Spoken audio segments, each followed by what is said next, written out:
Ledakan, ledakan. Dia terus mengayunkan tongkatnya dengan mudah, menghancurkan apapun yang ada di jalannya.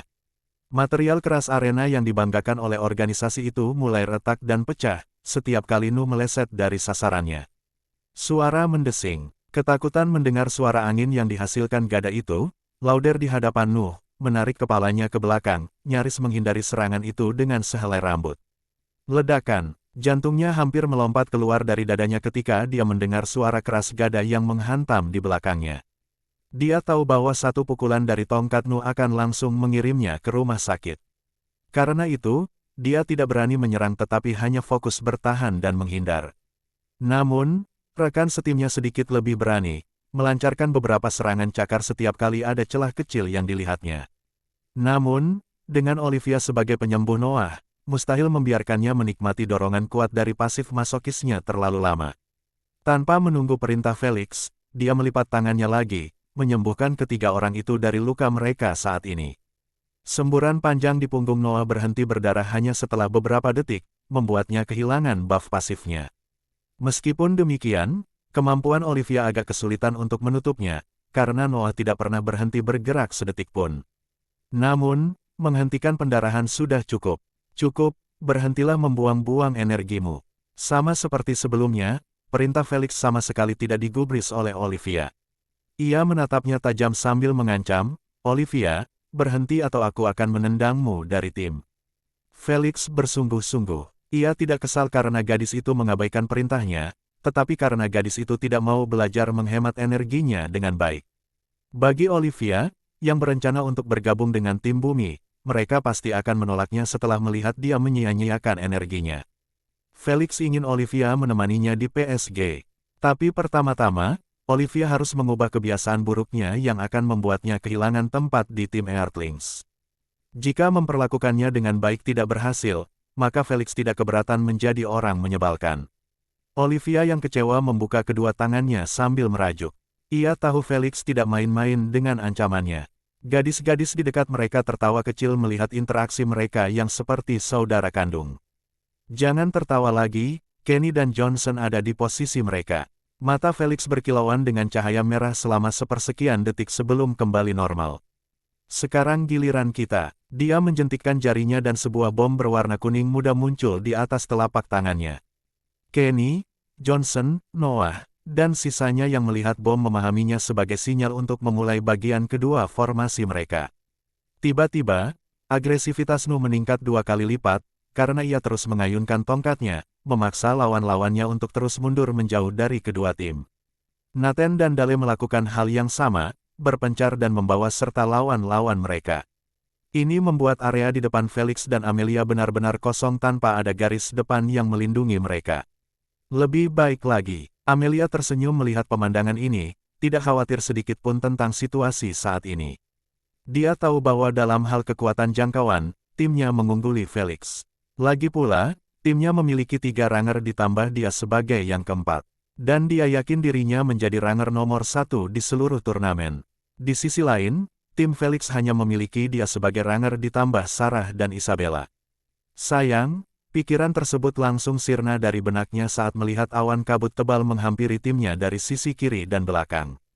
Ternyata, Johnson tidak menyebarkan kabut ke arah timnya tetapi menggunakannya sebagai cara untuk membatasi pilihan mundur mereka. Dengan serius, dia mengerutkan alisnya sambil memerintahkan timnya untuk maju. Dia tahu bahwa sisi kanan arena akan diisi oleh Johnson, jadi lebih baik untuk maju dan mencoba mengakhiri pertempuran ini sebelum dia berhasil menelan seluruh sisi arena mereka. Dia jelas tidak ingin tenggelam di dalamnya. Jika itu terjadi, penglihatan mereka akan terhalang untuk melihat Felix dan yang lainnya. Pada saat itu, lupakan tentang menyerang mereka dengan kemampuan mereka, mereka akan kesulitan melihat dan menghindari kemampuan yang diarahkan kepada mereka. Namun, yang paling membuatnya merinding adalah upaya pembunuhan yang akan dihadapinya dalam kabut. "Anak-anak, persiapkan kemampuan kalian." Felix memberi perintah sambil tersenyum percaya diri, tidak peduli dengan kedatangan Amelia dan timnya. Jika dia ingin mengakhiri pertarungan ini secepat mungkin, dia akan menggunakan salah satu kemampuannya yang baru dibuka atau mengerahkan seluruh kekuatannya dengan bom-bomnya. Namun, Felix ingin menggunakan turnamen ini sebagai wadah bagi timnya untuk berlatih sebelum bertanding melawan dunia. Dia tidak ingin terus-terusan memikul beban itu di pundaknya. Oleh karena itu, lebih baik bertindak sebagai penonton dalam pertarungan tersebut, bertindak hanya bila perlu. Sama seperti kasus ini, saat tim Lauder mencapai jarak 20 meter, jarak yang sempurna bagi para penjaga, Felix melemparkan bom lumpuh itu sekuat tenaga. Fiuh, bom itu melaju begitu cepat, Amelia hanya mendengar suara ledakan setelah bom itu menghantam wajah penyangga timnya. Sebelum dia sempat bereaksi terhadap apa yang baru saja terjadi, kabut kuning muda yang beracun menyebar beberapa meter di sekitar penyangga. "Tahan napas," teriaknya sambil semakin menjauhkan diri dari penyangga itu. Untungnya, formasi persegi mereka tidak terlalu rapat, tetapi sebenarnya berjarak beberapa meter satu sama lain. Kalau tidak, satu bom akan berhasil melumpuhkan seluruh tim mereka. Apa-apaan kecepatan lempar itu? Bibirnya bergetar sedikit ketika menatap Felix yang memegang dua bom baru di telapak tangannya dengan seringai terukir di wajahnya. Dia tidak mau mengakuinya, tetapi kecepatan lempar Felix sebenarnya lebih cepat dari anak panahnya. Dia tahu bahwa hampir mustahil untuk menghindari anak panahnya dengan integrasi mereka saat ini kecuali mereka memiliki kemampuan yang berhubungan dengan penglihatan. Namun, sekarang dia berhadapan dengan bom Felix yang bahkan lebih cepat dari anak panahnya. Apakah racunnya mematikan? Dia segera mulai memikirkan tindakan balasan sambil mengamati si penyangga, yang tidak bergerak sedikit pun atau mengucapkan sepatah kata pun sejak dia terkena racun itu. Puff, puff. Namun, proses berpikirnya terhenti seketika setelah mendengar suara dua ledakan kali ini. Karena khawatir, dia menoleh ke kiri dan melihat dua orang rekan setimnya juga berdiri membeku. Orang-orang tolol itu tidak bereaksi cukup cepat terhadap perintahnya, karena sebelum mereka sempat menahan napas, bom-bom itu muncul di depan mata mereka. Kalau saja dia tidak menahan napas, dia akan mengutuk mereka sampai mati. Jujur saja, mereka tidak boleh disalahkan, karena semua ini terjadi hanya dalam rentang waktu 3 detik. Bahkan pembawa acara dan para penonton pun tercengang melihat betapa cepatnya situasi berubah dari harapan mereka. Pembawa acara streaming itu baru saja menjelaskan kepada pemirsa di rumah bahwa tim Felix sedang dalam posisi yang sulit melawan anak panah cepat Amelia setelah mereka kehilangan barisan terdepan. Namun, pemandangan di hadapan mereka sangat kontras dengan prediksinya. Puff, puff, bom terus menghujani tim Lauders, memaksa Amelia dan dua orang yang tidak terkena dampak untuk melindungi wajah mereka sambil menahan napas. Meskipun bom itu tidak pernah benar-benar diarahkan kepada mereka tetapi hanya mereka bertiga yang lumpuh, yang sayangnya terus menghirup bujukan dan menyegarkan durasinya secara terus-menerus. Menyerahlah atau mereka bertiga akan mati. Felix berteriak keras, membuat suaranya mencapai telinga Amelia. Terkejut oleh pernyataan yang tiba-tiba itu, dia menyingkirkan tangannya dari wajahnya, ingin melihat apa maksudnya. Terkejut, bulu matanya bergetar saat melihat Sarah dan Isabella, masing-masing memiliki kemampuan unsur yang berbeda, menunjuk ke arah mereka bertiga. Sarah memiliki dua kucing kecil yang terbuat dari api di dekat kakinya. Sementara Isabella diguyur hujan kerikil coklat di atas kepalanya. Amelia tahu bahwa rekan-rekannya tidak akan bisa lolos dari serangan itu tanpa cedera. Terutama setelah lumpuh akibat bom-bom itu. Satu-satunya yang bisa menyelamatkan mereka adalah mereka yang berada di garis depan. Sayangnya, mereka saat ini ditahan oleh Noah dan yang lainnya. Jika kau menyerah, angkat tanganmu. Felix berteriak sambil melemparkan 3 bom lagi untuk menyegarkan durasinya lagi. Kau punya waktu 3 detik. Apakah ini saja? Apakah aku mengalami rasa sakit integrasi yang mengerikan selama berbulan-bulan hanya untuk menyerah sekarang? Ekspresinya berubah saat dia berpikir, persetan dengan para pecundang itu. Aku masih bisa menang dengan caraku sendiri. Kenapa kamu tidak menyerah saja? Suara sopan Kenny bergema bagai guntur di telinganya meskipun dia berbisik pelan. Tiba-tiba hawa dingin menjalar ke tulang belakangnya, saat dia merasakan sensasi dingin dari benda logam yang menempel di lehernya. Dia tahu itu adalah belati tanpa melihatnya. Kenny yang menunggu kesempatan dengan sabar, akhirnya bergerak. Saat dia melihat Barry sedang menjaga wajahnya, tidak bisa melihat apa-apa, dia memutuskan untuk menyerang Amelia. Dia bertindak sebagai rencana cadangan jika situasi tidak sesuai dengan yang mereka inginkan. Dan dari ekspresi bingung yang dia lihat pada Amelia, dia tahu bahwa Amelia tidak akan menyerah begitu saja, yang akan memaksa Felix untuk memberi perintah membunuh ketiga orang malang itu. Ini dengan jelas menyoroti bahwa darah terkadang tidak lebih kental dari air. Seperti pada pertarungan sebelumnya, Luke menyerah karena tak sanggup melihat sahabat-sahabatnya dihajar, sedangkan Amelia rela sepupu-sepupunya terbunuh dengan cara yang begitu kejam. Kenny tidak ingin melihat hal itu terjadi di bawah pengawasannya. Jika mengancam nyawa sepupunya tidak berarti apa-apa baginya, dia tidak keberatan menggunakan nyawanya sebagai gantinya. Apakah baik atau buruk? Wah, terkejut dengan kemunculan Kenny yang tiba-tiba, para penonton berseru keras. Ternyata, kemampuan siluman Kenny dinonaktifkan secara otomatis setelah dia berbisik, sehingga dia terekspos ke semua orang. Rekan-rekan Amelia membeku saat melihat dia memegang belati di lehernya. Mereka tidak berani menyerangnya karena saat mereka bergerak, mayat Amelia pasti sudah dingin. Felix tidak pernah melemparkan bomnya ke arah Amelia karena dia sudah tahu bahwa Kenny bisa bergerak menyerangnya jika Amelia menunjukkan tanda-tanda tidak menyerah setelah menyandera rekan satu timnya. Karena dia kaptennya, berarti hanya dia yang bisa menerima penyerahan diri. Yang lain hanya bisa melakukannya jika dia meninggal atau pingsan terlebih dahulu. Felix tidak merasa kasihan atau semacamnya, dia hanya tidak ingin darah siapapun berada di tangannya tanpa alasan atau manfaat apapun. Ucapkan kata-katamu. Kenny menekan belati itu sedikit lebih keras ke lehernya, membuatnya meneteskan darah beberapa tetes. Kita menyerah, katanya sambil menggertakkan giginya. Saat nyawanya menjadi taruhannya, Amelia tidak ragu lagi untuk menyerah dalam turnamen itu. Meski ia merasa menyesal tidak berhasil masuk tim nasional, ia tahu bahwa masih banyak kesempatan untuk melakukannya di masa mendatang. Pertarungan yang bagus. Kenny mencabut belatinya dan menganggukkan kepalanya dengan sopan padanya. Ia kemudian berjalan melewati rekan satu timnya, ingin berkumpul kembali dengan yang lain. Karena ia belum dalam tingkat kemurnian yang lebih tinggi, ia hanya memiliki satu kemampuan aktif, yaitu kemampuan sembunyi-sembunyi. Ini berarti, ia perlu membawa senjata, dan belati adalah senjata yang sempurna untuk seorang pembunuh. Johnson, yang juga memiliki tingkat kemurnian yang lebih rendah, juga membawa satu. Turnamen melarang penggunaan ramuan, zat, dan senjata modern, seperti busur, pedang, perisai, dan lain-lain. Seseorang dapat membawa apapun yang diinginkannya. Hadirin sekalian, mohon berikan tepuk tangan untuk pemenang pertempuran ini, DMAXWELLS. Tepuk, tepuk. Tepuk tangan meriah menghujani Maxwells bahkan sebelum pembawa acara menyelesaikan teriakannya. Pertarungan ini mungkin hanya berlangsung beberapa menit, tetapi kecanggihan dan kerjasama tim yang ditunjukkan oleh Maxwells sungguh memuaskan. Setiap anggota tim berperan dalam mengalahkan Louders. Bahkan Sarah dan Isabella, yang tidak mengeluarkan satu pun kemampuan. Bagian terbaik dari semua ini adalah fakta bahwa Felix tidak diminta untuk menunjukkan lebih dari yang dibutuhkan. Kerja bagus semuanya. Felix menepukkan tangannya perlahan sambil tersenyum pada gadis-gadis yang gembira di dekatnya. Terima kasih Kapten, kata Lexi sambil tersenyum.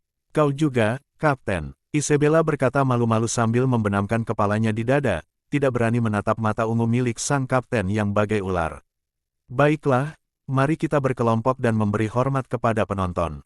Felix yang tidak peduli dengan reaksi Isabella, pergi ke tengah arena di mana Noah, Kenny, dan yang lainnya sudah berbaris di sana, menunggu mereka. Gadis-gadis itu mengikutinya dan segera berbaris juga. Berasal dari keluarga kaya atau keluarga politik, menunjukkan citra yang baik kepada publik selalu bermanfaat bagi keluarga. Oleh karena itu, mereka diharuskan menundukkan kepala dengan hormat sebelum meninggalkan arena. Bahkan yang kalah pun harus melakukannya. Setelah itu, mereka kembali ke tempat istirahat. Mereka tidak melakukan pertarungan lagi, karena hari ini hanya untuk putaran pertama turnamen. Artinya, semua tim akan bertarung sekali untuk menentukan siapa yang akan melaju ke babak berikutnya, semifinal. Meski keempat babak terkutuk tidak memiliki kemewahan seperti itu, karena mereka harus berjuang lebih keras dibanding yang lain untuk mencapai semifinal. Keluarga Walton sudah keluar dari babak tersebut, dan kini mereka menunggu pemenang dari dua babak terkutuk lainnya, sehingga mereka dapat bersaing satu sama lain untuk memperebutkan tempat di semifinal. Organisasi membuat penempatannya sedemikian rupa, sehingga tidak berantakan atau membingungkan.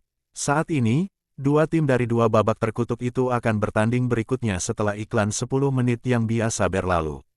Kedua tim tersebut berasal dari keluarga pengusaha, yang hanya memiliki 4 garis keturunan dalam jajaran mereka. Keluarga Murdoch dan keluarga Tis. Para penonton yakin bahwa pertempuran ini akan menjadi pertempuran sengit yang penuh darah, kengerian, dan bahkan kematian, tidak seperti pertempuran-pertempuran sebelumnya yang berakhir sangat cepat. Keyakinan mereka didasarkan pada fakta bahwa keduanya sempat terlibat perseteruan sengit kemarin saat memilih rakyat jelata.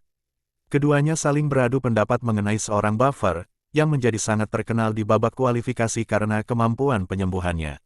Sayang sekali bagi mereka, Ten. Jones mengirim buffer itu ke tim Hilton setelah melihat lelucon yang mereka buat di TV nasional. Tentu saja, dia tidak lupa mencaci maki para senior karena tidak mengelola junior mereka dengan baik. Hal ini memperburuk keadaan, karena bagi para tetua adat, ditegur di TV nasional adalah hal yang sangat memalukan. Karena itu, kedua tim saat ini tengah duduk di tempat istirahatnya sambil saling melemparkan tatapan membunuh. Setelah beberapa menit, Tuan Felix, bisakah kami melakukan wawancara singkat dengan Anda? Seorang reporter berpakaian rapi diikuti oleh seorang juru kamera bertanya kepada Felix saat mereka tiba di tempat istirahat Maxwell. Tanya saja pada Noah. Tanpa melirik mereka, Felix menunjuk Noah dan berkata, dia orang yang paling banyak bicara di tim. Begitu ya, terima kasih atas izinmu. Dengan penuh semangat, reporter itu langsung menghampiri Noah yang sedang menatap langit dengan tenang seperti biasa. Sayangnya, kedamaiannya hancur saat reporter mulai menghujaninya dengan pertanyaan tentang tim, garis keturunan, perlakuan dalam keluarga, tujuan, dan masalah yang lebih pribadi. Olivia terkekeh sambil menutup mulutnya dengan kedua tangan saat melihat wajah Noah yang tanpa ekspresi tetap sama sekali tidak berubah bahkan terhadap reporter ini. Tidak ada sepatah kata pun atau suara yang keluar dari bibir Noah yang tertutup rapat. Bisakah Anda memberitahu kami tentang garis keturunan Anda? Tanya reporter itu. Mengapa kamu tidak malu menaruh bunga di atas kepalamu? Berapa banyak jaket yang telah kau robek? Persetan dengan omong kosong ini. Sang wartawan hanya bisa menangis putus asa saat pertama kalinya bertemu dengan orang yang begitu tangguh untuk ditaklukkan.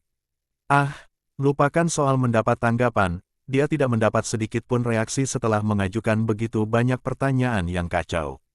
Tetapi ia tetap tidak menyerah, meski ejekan dari keluarga Maxwell sudah cukup memberitahunya bahwa ia sedang dipermainkan. Katakan padaku, apakah kamu punya saudara dekat? Baiklah, sudah cukup, kalahkan. Bingung dan takut, reporter itu tersentak mendengar nada dingin Felix yang tak terbantahkan. Dia tidak berani melanjutkan pertanyaannya, karena dia segera mengucapkan selamat tinggal kepada Noah dan pergi dengan langkah tergesa-gesa, diikuti oleh rekannya. Felix tidak bermaksud jahat atau apa, dia jujur hanya menyelamatkan mereka dari otak mereka yang dihancurkan menjadi pasta, karena pertanyaan-pertanyaan mereka semakin masuk ke wilayah Noah yang belum dipetakan. Adik perempuannya yang berusia 15 tahun. Saat mereka mengajukan pertanyaan yang tidak sopan tentang saudara perempuannya, mereka akan menerima jawaban yang mereka inginkan, tetapi bukan jawaban yang menyenangkan mereka. Felix terlalu malas untuk membereskan kekacauan yang dibuat Noah. Bagaimanapun juga, dia adalah kaptennya. Setelah melihat para wartawan itu menjauh, Noah memiringkan kepalanya sedikit dengan bingung sejenak sebelum mengangkatnya dan terus menatap ke langit dengan pandangan tidak fokus. 30 menit kemudian, pertarungan antara tim Murdoch dan tim Tis akhirnya berakhir. Para penonton masih meremehkan intensitasnya, karena saat berakhir, 3 bloodliner telah tewas, 4 terluka parah, dan sisanya memiliki tubuh yang penuh dengan luka ringan. Pertarungan yang berlangsung selama 20 menit tanpa henti. Setiap luka dan kematian semakin memperuncing perseteruan antara keduanya, membuat mereka tidak mau menerima apapun selain kemenangan atau pemusnahan total. Bahkan rakyat jelata di tim tersebut memiliki mata merah saat mereka menggunakan apapun yang diperlukan untuk membunuh musuh mereka sebelum mereka terbunuh oleh mereka. Tidak ada seorang pun yang meminta menyerah atau berusaha memaksa, seperti yang terjadi pada pertempuran-pertempuran sebelumnya. Setiap kali seorang bloodliner terjebak dalam posisi sulit atau disergap, ia hanya punya 2 pilihan. Mati atau bertahan hidup dengan luka berat. Cara bertarung yang penuh kebencian ini membuat sejumlah penonton meninggalkan stadion di tengah pertempuran, tidak sanggup meneruskan menyaksikan pertumpahan darah yang tidak manusiawi tersebut. Sementara itu, tim lainnya hanya merasa terhibur dengan pertarungan mereka. Tak seorang pun dari mereka berteriak keras untuk menghentikan pembantaian itu. Mereka sudah terbiasa dengan pemandangan seperti itu, karena di ruang instruktur atau ruang tetua UVR, pertempuran itu terjadi setiap hari. Di ruangan-ruangan itu, tidak ada yang berhenti berkelahi sampai salah satu dari mereka mati. Namun, karena mereka berada di ruangan pribadi UVR, kematian tidak dihukum oleh Undang-Undang UVR, yaitu menunggu selama 24 jam dan membayar denda yang besar. Mereka bisa mati dan bangkit kembali seketika, lalu langsung kembali bertarung, tanpa sedikit pun luka. Karena UVR memiliki 100% realisme, ini berarti segala sesuatu tentang kematian itu nyata. Dari perasaan menusuk, membelah, dan membakar seseorang hingga benar-benar mengalaminya juga. Meskipun beberapa tim tidak menggunakan intensitas nyeri 100%, mayoritas menjaga semuanya persis seperti kenyataan. Ini membantu para junior mengatasi perasaan mual karena membunuh orang lain dengan darah dingin.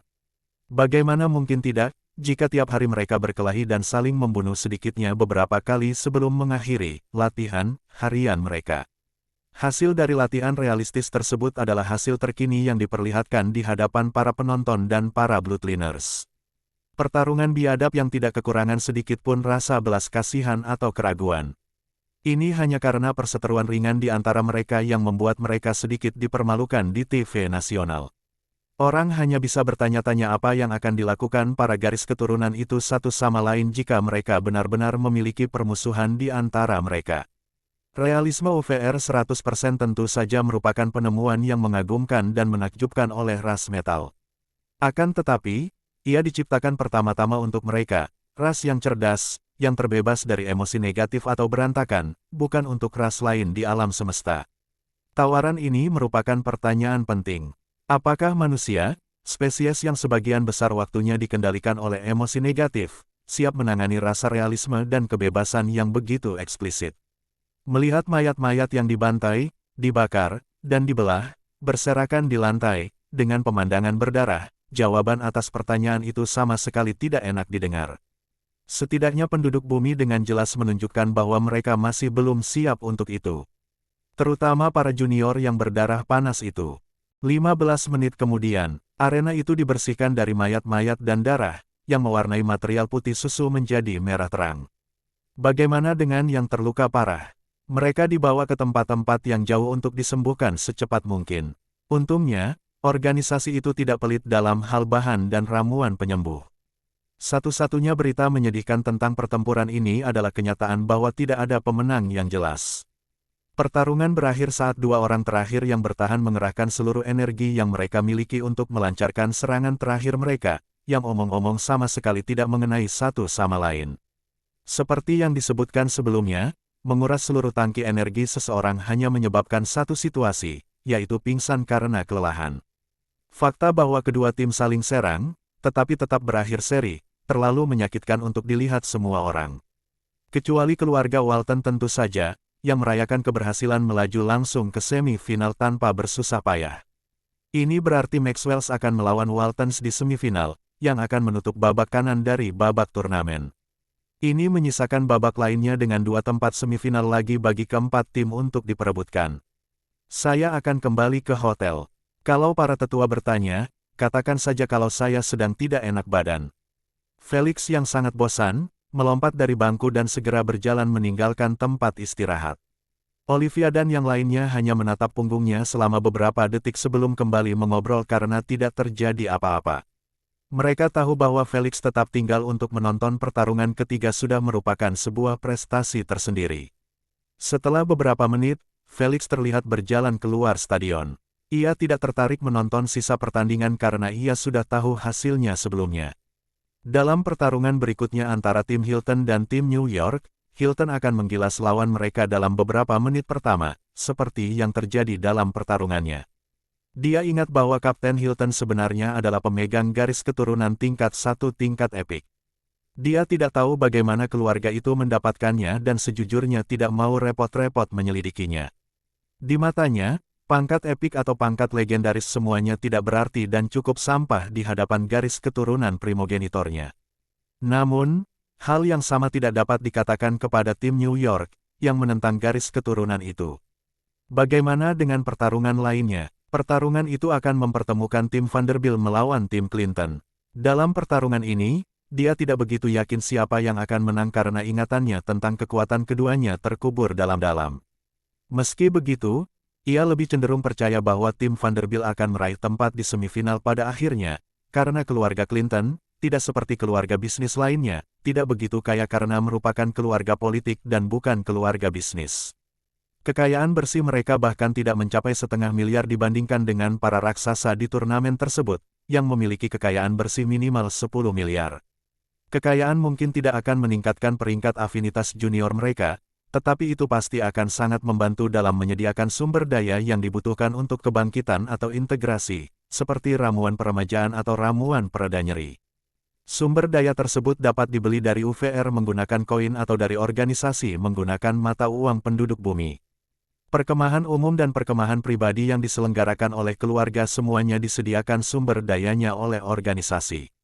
Bagi kam-kam umum milik pemerintah, sumber daya tersebut diberikan secara cuma-cuma namun dalam jumlah terbatas. Namun, bagi kam-kam keluarga, mereka harus membelinya dengan uang, dan harganya sangat mahal.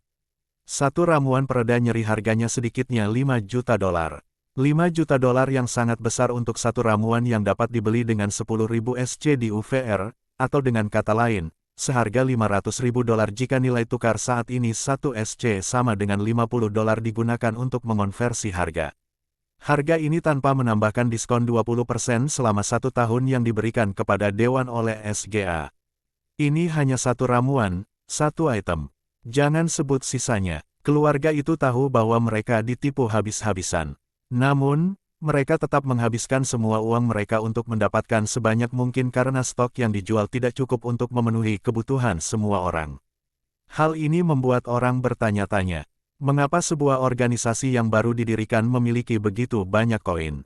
Baiklah, sebenarnya sederhana. Dewan Dunia, yang diikuti oleh organisasi tersebut, memperoleh kesepakatan yang cukup menguntungkan setelah menjual data planet mereka kepada Ratu, berkisar dari ratusan juta hingga miliaran SC. Jumlah pastinya tidak diketahui publik, bahkan Felix pun tidak tahu berapa jumlah yang mereka dapatkan. Namun, jelas bahwa kesepakatan itu tepat sasaran setelah melihat bahwa cabang-cabang organisasi di seluruh dunia memiliki cukup koin untuk membeli sumber daya untuk perkemahan umum dan bahkan menjual sebagian kepada keluarga-keluarga kaya. Keluarga-keluarga itu tidak pernah mengatakan tidak kepada sumber daya tersebut, karena wajar saja jika mereka membeli dari organisasi tersebut menggunakan mata uang penduduk bumi sambil meninggalkan koin untuk urusan yang lebih penting, seperti berinvestasi atau memulai bisnis di UVR. Namun, pada sebagian besar waktu, keluarga terpaksa menggunakan koin mereka juga untuk sumber daya tambahan setelah akhirnya tidak membeli porsi yang bagus. Para tetua Maxwell juga melakukan hal ini di kamp pelatihan. Namun saat Felix mulai mengirimi mereka uang saku jutaan SC dari waktu ke waktu, mereka berhenti bergantung pada organisasi. Tidak ada tempat di neraka bagi para tua-tua yang sombong itu untuk membiarkan diri mereka terus ditipu oleh mereka, terutama Robert. Bagi seorang jenius bisnis seperti dia, harga diri dan martabatnya tidak membuatnya ditipu oleh siapapun. Dia menoleransi mereka sebelumnya karena dia sangat membutuhkan sumber daya mereka untuk para junior, tetapi setelah mendapatkan jutaan SC dari Felix, dia mulai menggunakan bakat bisnisnya yang telah lama hilang dan semangat barunya untuk berinvestasi dalam bisnis yang menguntungkan di UVR. Pendapatan yang diperolehnya mungkin tak seberapa dibandingkan dengan modal Felix, tetapi ia tetap bekerja sendiri untuk menorehkan prestasi di UVR. Felix tidak pernah terpikir untuk memberi kakeknya sedekah atau membeli perusahaan dan membiarkannya mengelolanya. Dia tidak akan pernah merendahkan kakeknya seperti itu. Dia tahu bahwa ramuan umur panjang dan sejumlah modal sudah lebih dari cukup bagi kakeknya untuk menciptakan keajaiban dalam industri bisnis di UVR.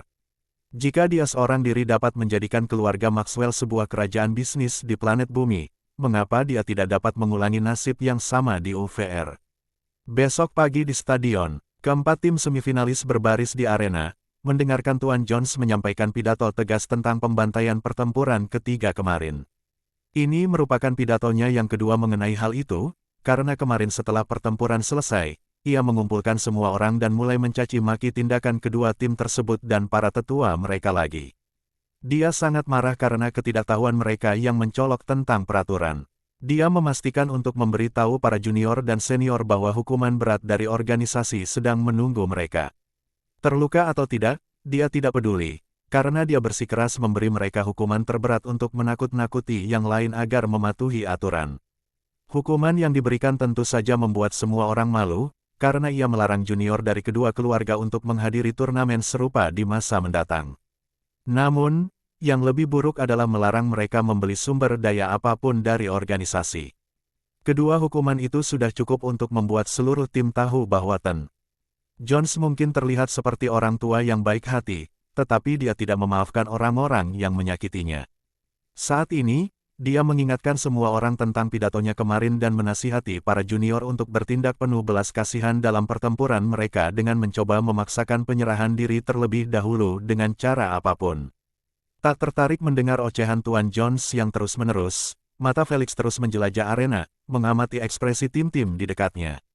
Seperti yang ia duga, dua tim yang meraih tempat semifinal terakhir adalah Hiltons dan The Vanderbilt. Tak lama kemudian matanya tertuju pada seorang junior, yang berwajah ala barat, berambut pirang, berwajah pucat, dan yang mengejutkan matanya berwarna merah delima, bukan biru. Felix menatapnya dengan ekspresi nostalgia. Ini adalah satu-satunya orang yang diingatnya dengan jelas di turnamen ini. Adam Hilton. Ingatannya tentangnya masih segar karena 3 alasan. Pertama, Adam adalah kapten tim Hilton, yang seorang diri membawa timnya menjadi juara turnamen ini. Kedua, dia adalah satu-satunya pemilik garis keturunan peringkat epik di turnamen ini. Dan alasan terpenting, Felix selalu iri dengan kekuatan, garis keturunan, dan popularitas besar yang dimilikinya di internet. Dalam kehidupan Felix sebelumnya, ia tidak tampil baik di turnamen maupun keluarganya secara umum. Sayangnya, mereka tersingkir di babak pertama, dan dengan cara yang cukup tragis. Felix saat itu telah terbangun dengan garis keturunan anakonda berat yang tidak umum, ditambah lagi ia masih memiliki peringkat afinitas 59%. Hal ini membuatnya berada di ambang pencapaian kemurnian yang lebih tinggi sebelum berpartisipasi dalam turnamen, yang berarti, ia hanya memiliki satu kemampuan aktif dalam gudang senjatanya dan itu di atas sampah. Sebagai perbandingan, Adam memiliki garis keturunan tingkat epik saat hampir mencapai kemurnian asal seperti Nuh. Wajar saja jika Felix muda iri dengan apa yang diperolehnya. Setelah merasakan ada seseorang yang tengah menatapnya, Adam menoleh ke kanan dan melihat Felix memberinya pandangan dan senyum penuh nostalgia. Bingung dan jujur saja merasa cukup merinding, Adam terbatuk dan berbalik ke arah rekan satu timnya. Jangan sampai kentara, tapi apakah hanya aku atau Kapten Maxwell yang menatapku dengan aneh? Tanyanya lembut. Sialnya, semua orang yang mendengarnya langsung menoleh bersamaan dan mulai menatap Felix tepat di wajahnya, menyingkapkan kedok Adam. Kesal, Adam hanya bisa menutup mukanya sambil melihat ke arah lain, tidak ingin bergaul dengan mereka. Dia tampak cukup normal, ya, dia bahkan tidak melihat ke arah kita. Terkejut dengan respon negatif yang didapatnya, Adam cepat-cepat menoleh dan melihat bahwa ternyata Felix tidak lagi memperhatikannya. Sebaliknya, dia mengklik-klik jarinya dengan cepat di udara seperti orang tolol. Apakah dia juga melihat hologram tak kasat mata sebelumnya? Pikirnya dalam hati. Sebagai kapten tim Hiltons, ia juga memiliki gelang up. Dengan demikian, ia tahu bahwa Felix sedang bermain game di hologram atau mengobrol dengan seseorang. Hal ini membuatnya berasumsi bahwa pandangan Felix sebelumnya tidak ditujukan kepadanya, tetapi kepada orang yang sedang mengobrol dengannya. Setelah 10 menit mendengarkan pidato Tuan Jone, tim dan penonton akhirnya selamat. Begitu Tuan Jones meninggalkan arena, menuju ruang VIP yang dipenuhi tokoh-tokoh berwibawa dan para tetua keluarga, pembawa acara naik ke panggung dan mengumumkan jadwal pertarungan hari ini. Tanpa kejutan apapun, The Maxwells akan bertarung terlebih dahulu melawan The Waltons karena mereka berdua adalah yang pertama bertarung kemarin. Sementara itu di tempat istirahat keluarga Maxwell, Kapten Felix, apakah Anda yakin rencana ini akan berhasil? Nathan bertanya kepada Felix dengan ekspresi khawatir. Jika Kenny tidak mengeluh, mengapa kau melompat-lompat? Felix meliriknya sekilas dan bertanya, apakah kau ingin menggantikannya? Cuacanya bagus sekali. Nathan langsung duduk di sebelah Noah dan menatap langit bersamanya, sama sekali mengabaikan pertanyaan Felix. Terima kasih atas perhatianmu, Saudara Nathan. Kenny menatapnya dengan senyum putus asa dan berkata, rencana Felix mungkin satu-satunya yang kita miliki untuk memenangkan pertempuran ini tanpa terlalu banyak korban. Hehehe, jahat banget sih kamu memaksa dia ikut rencana ini. Asna terkekeh melihat ekspresi Kenny. Untuk tindakan pengkhianatannya di kehidupanku sebelumnya, ini bukan apa-apa. Felix menyipitkan matanya, tanpa disadari oleh Kenny, dan berkata, aku akan memastikan untuk bermain dengannya sampai hari itu tiba lagi. Kedua tim, silakan masuk ke arena. Percakapan Felix dengan Asna terhenti karena pengumuman keras dari pembawa acara. Ia mematahkan lehernya dan menjadi orang pertama yang berjalan menuju arena. Sisanya segera mengejarnya. Mereka sudah bersiap dan tinggal menunggu pengumuman. Pada saat yang sama, keluarga Walton melangkah ke arena dalam garis lurus, dipimpin oleh Kapten berjanggut merah Oliver dan remaja Mitchell. Setelah semua orang masuk ke arena, mereka langsung membentuk formasi pertempuran. Tim Felix secara mengejutkan menggunakan formasi yang sama seperti pertempuran terakhir mereka. 3 garis depan, 2 pendukung di tengah bersama Felix, 2 penjaga di belakang mereka, Kenny dan Johnson di ujung paling kiri dan kanan arena. Oliver yang tengah memberikan perintah untuk mengambil formasi A, berhenti berbicara saat melihat ini. Bahkan dalam mimpinya yang terliar sekalipun, dia tidak akan pernah mengira bahwa Maxwell benar-benar akan mengulang formasi yang sama. Tidakkah mereka berpikir sejenak bahwa timnya telah terbiasa dengan hal itu? Pikiran ini muncul dalam benaknya.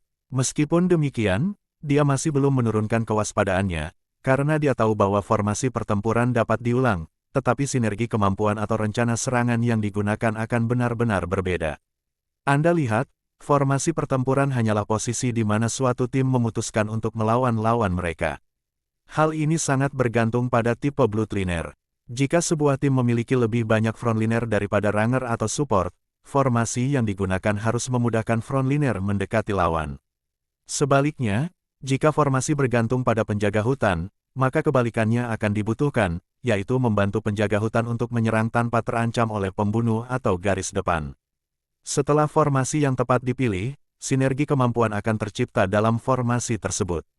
Misalnya, tim Walton kemarin, menggunakan kapten mereka sebagai umpan untuk memaksa barisan depan tim Alabama agar berpikir bahwa hanya dengan menyingkirkan penghalang mereka akan memiliki kesempatan untuk memenangkan pertempuran.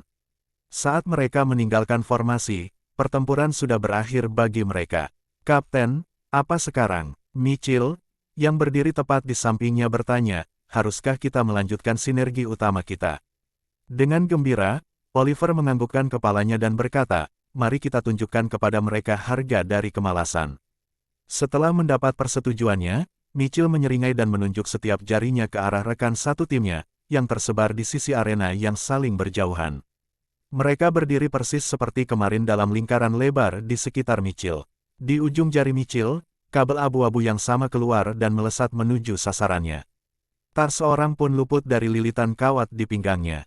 Jelas bahwa semua orang sudah tahu sebelumnya tentang hal ini, karena mereka semua mengenakan ikat pinggang kulit yang tampak tangguh seperti yang dikenakan Oliver.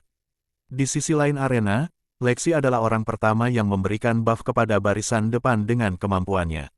Namun, kali ini dia juga memberikan buff kepada Kenny dan Felix. Setelah selesai, Olivia mengambil alih dan mulai menanam di kepala Noah, Nathan, dan Dale. Namun, kali ini dia benar-benar menanam satu di kepala Kenny juga. Pemandangan itu membuat Oliver merasa waspada. Dia tidak tahu mengapa dia melakukannya, karena jelas bahwa kemampuan Olivia hanya aktif dalam jarak tertentu.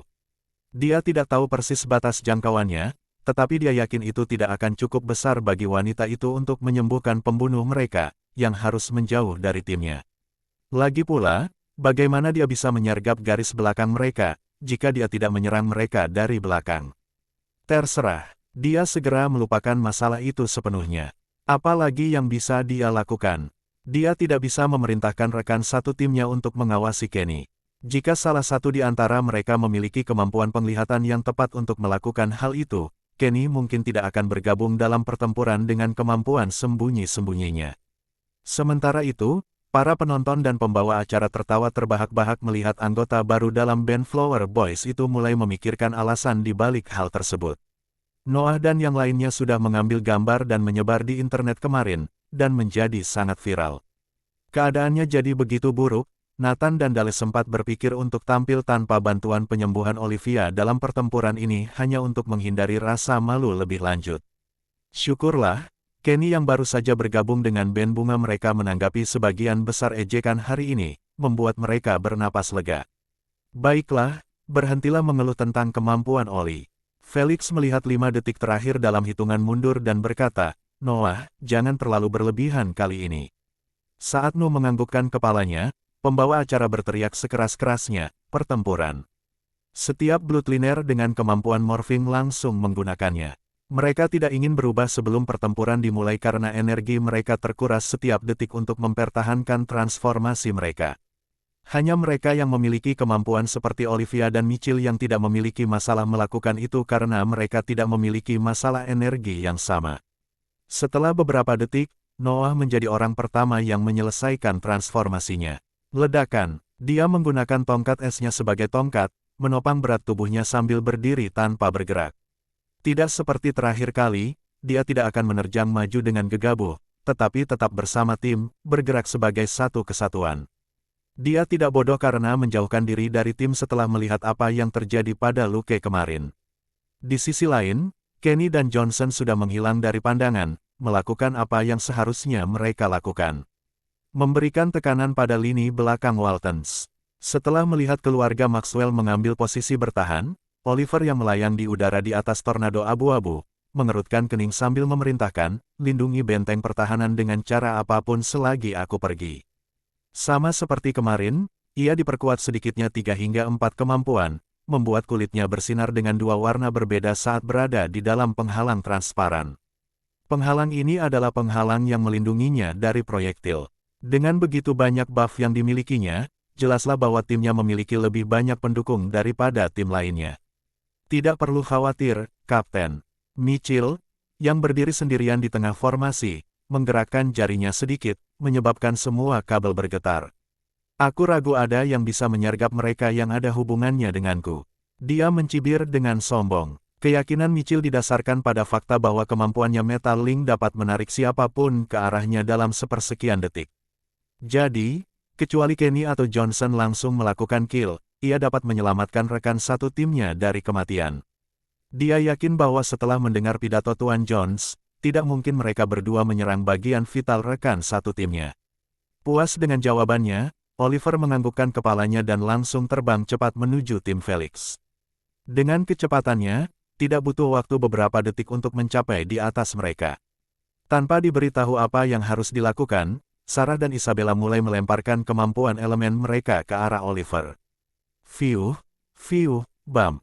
Oliver hanya fokus menghindari kucing-kucing yang terbuat dari api itu sambil membiarkan badai kerikil menghantam penghalangnya.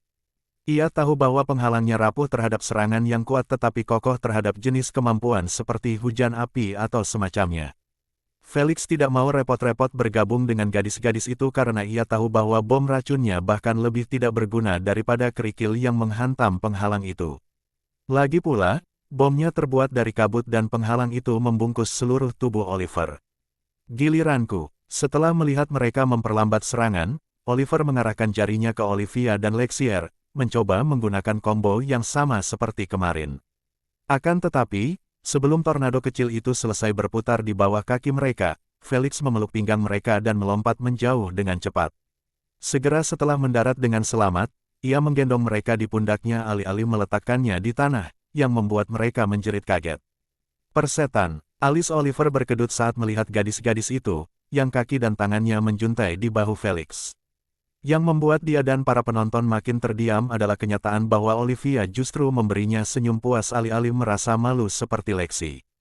Tujuannya di awal setiap pertempuran adalah untuk selalu menyingkirkan para pendukung sebelum berfokus pada para penjaga hutan. Tapi sekarang, bagaimana dia bisa melakukannya ketika mereka digendong seperti itu oleh Felix? Dia hanya memiliki 2 kemampuan aktif di gudang senjatanya, Upsurge dan Wind Blast Asteris. Baginya, Felix bukanlah target yang mudah untuk diserang kombonya, terutama saat butuh waktu 1 detik penuh agar tornado itu benar-benar muncul. Fiuh, ledakan. Sarah memanfaatkan kebingungan kecilnya dan mengarahkan kucingnya yang berapi-api ke penghalang itu, menyebabkannya meledak secara langsung. Retakan, sayangnya garis keturunan dan peringkat afinitasnya tidaklah yang terbaik, karena kekuatan ofensifnya hanya menyebabkan beberapa retakan muncul pada penghalang tersebut alih-alih menghancurkannya. Kerja bagus, Sarah. Olivia pun senang dan mengacungkan 2 jempol ke arah Sarah sambil tetap bergelantungan di bahu Felix. Namun, Kegembiraannya segera berubah menjadi kebingungan setelah melihat retakan pada penghalang itu bersinar oleh cahaya biru yang keluar dari tubuh Oliver. Sesaat kemudian, kilauan biru itu menghilang dan penghalang itu tampak lebih kokoh dari sebelumnya. Meskipun, tubuh Oliver, yang sebelumnya bersinar terang, sedikit meredup setelahnya. Felix menyadari apa yang baru saja terjadi, karena dia memiliki pengetahuan tentang kemampuan yang dapat memengaruhi kemampuan lain, bukan makhluk hidup. Berdasarkan apa yang dilihatnya, kemampuan ini khusus untuk memulihkan penghalang. Ia harus mengakui bahwa pemilik buff ini cukup beruntung untuk membukanya dari kumpulan kemampuan aktif meskipun ia hanya memiliki garis keturunan yang langka. Jangan kehilangan fokus, ini bukan masalah serius. Felix mencoba memperingatkan Sarah, yang tampaknya paling terpengaruh oleh pemandangan itu karena dia tetap berdiri di tempatnya dengan ekspresi tertegun. Suara mendesing, sayang. Peringatannya agak terlambat, karena tornado yang sama muncul di bawah kakinya, mengangkatnya ke udara. Dia ingin menolongnya, tetapi tangannya penuh dengan kedua hal itu. Sama seperti Sarah yang memanfaatkan kebingungannya, Oliver pun tak segan melakukan hal yang sama. Saat dia mencapai ketinggiannya di udara, dia mengulurkan telapak tangannya ke arahnya dan berseru keras, ledakan angin. Ledakan, debam, sebuah ledakan angin kecil terjadi tepat di sebelah perutnya, mendorongnya dengan cepat ke udara dengan setetes darah keluar dari bibirnya. Telinganya mendengar suara angin sementara jantungnya berdetak kencang. Gagasan untuk menabrak tanah membuatnya takut sampai pingsan di udara. Para penonton tahu bahwa jatuhnya akan sangat menyakitkan karena Oliver terlempar setidaknya 30 meter di atas arena. Sarah, aduh, iya, tepat saat Olivia ingin berteriak khawatir, ia dijatuhkan bersama Lexi ke lantai oleh Felix. Dia meludahkan debu dari mulutnya sambil melihat Felix, yang berlari dengan kecepatan tinggi dengan ekspresi tenang ke arah Sarah. Kekuatan supernya ditambah buff yang diberikan oleh Lexi membuatnya melesat dengan kecepatan supersonik. Apa-apaan, para penonton tercengang saat melihatnya mengejar tubuh Sarah dengan kecepatan yang belum pernah terjadi sebelumnya dalam turnamen ini. 25 meter, 20 meter, 14 meter. Tubuh Sarah semakin dekat ke tanah. Ia terjatuh terlentang dengan mata terpejam dan anggota badannya bergoyang-goyang di mana-mana. Dia tidak akan berhasil, teriak sang pembawa acara dengan ekspresi tegang saat melihat Felix masih berjarak 20 meter sementara Sarah semakin dekat dengan ajalnya. 10 meter, 6 meter. Suara mendesing. Saat Felix menyadari bahwa ia tidak akan berhasil tepat waktu, ia menekuk lututnya dan menerjang ke arah Sarah dengan tangan terentang ke depan. Semua orang menghentikan apapun yang mereka lakukan dan hanya menatapnya dengan tak percaya, terbang sedikitnya 15 meter dari tempat dia melompat ke tubuh Sarah. Kecepatan terbangnya begitu cepat, dalam sekejap mata Sarah sudah berada dalam pelukan Felix. Saat Felix menangkapnya dalam pelukannya, dia berguling di udara ke samping, membuat punggungnya menyentuh tanah terlebih dahulu. Deg-degan, dia menghantam tanah sambil memeluk Sarah, mencoba membuat Sarah mengalami guncangan sesedikit mungkin setelah tubuh mereka mulai berguling ke depan karena momentum mereka yang hebat. Buk, buk, tercengang, para penonton meletakkan tangan di atas kepala mereka saat melihat Felix dan Sarah berguling-guling hingga akhirnya berhenti 2 meter di samping tepi arena. Saat Felix membuka tangannya, para penonton melihat Sarah hanya memiliki beberapa goresan di sekujur tubuhnya sementara dia berbaring dengan tenang dalam pelukannya. Sementara itu, pakaian Felix robek seluruhnya, memperlihatkan kulit pucatnya yang tidak rusak dengan jelas. Dia bahkan tidak tergores. Keheningan tiba-tiba meliputi stadion, hanya berlangsung sesaat sebelum semua orang melompat ke udara sambil berteriak sekeras-kerasnya. Wah, dia benar-benar melakukannya. Gembira dan tergerak, sang pembawa acara siaran langsung itu memukul meja komentator dengan tinjunya sambil berteriak. Para penonton di rumah-rumah, di bar-bar, di jalan-jalan, para penonton di stadion, para tetua Maxwell, bahkan beberapa tokoh muda berwibawa, semuanya turut merasakan kegembiraan yang sama dengannya. Mereka bersorak-sorai, berteriak-teriak, atau bertepuk tangan hingga wajahnya memerah. Itulah yang ingin saya lihat. Demam, Tuan Jones yang sedang duduk di ruang VIP bersama gubernur menepuk-nepuk tangannya yang keriput hingga terasa perih.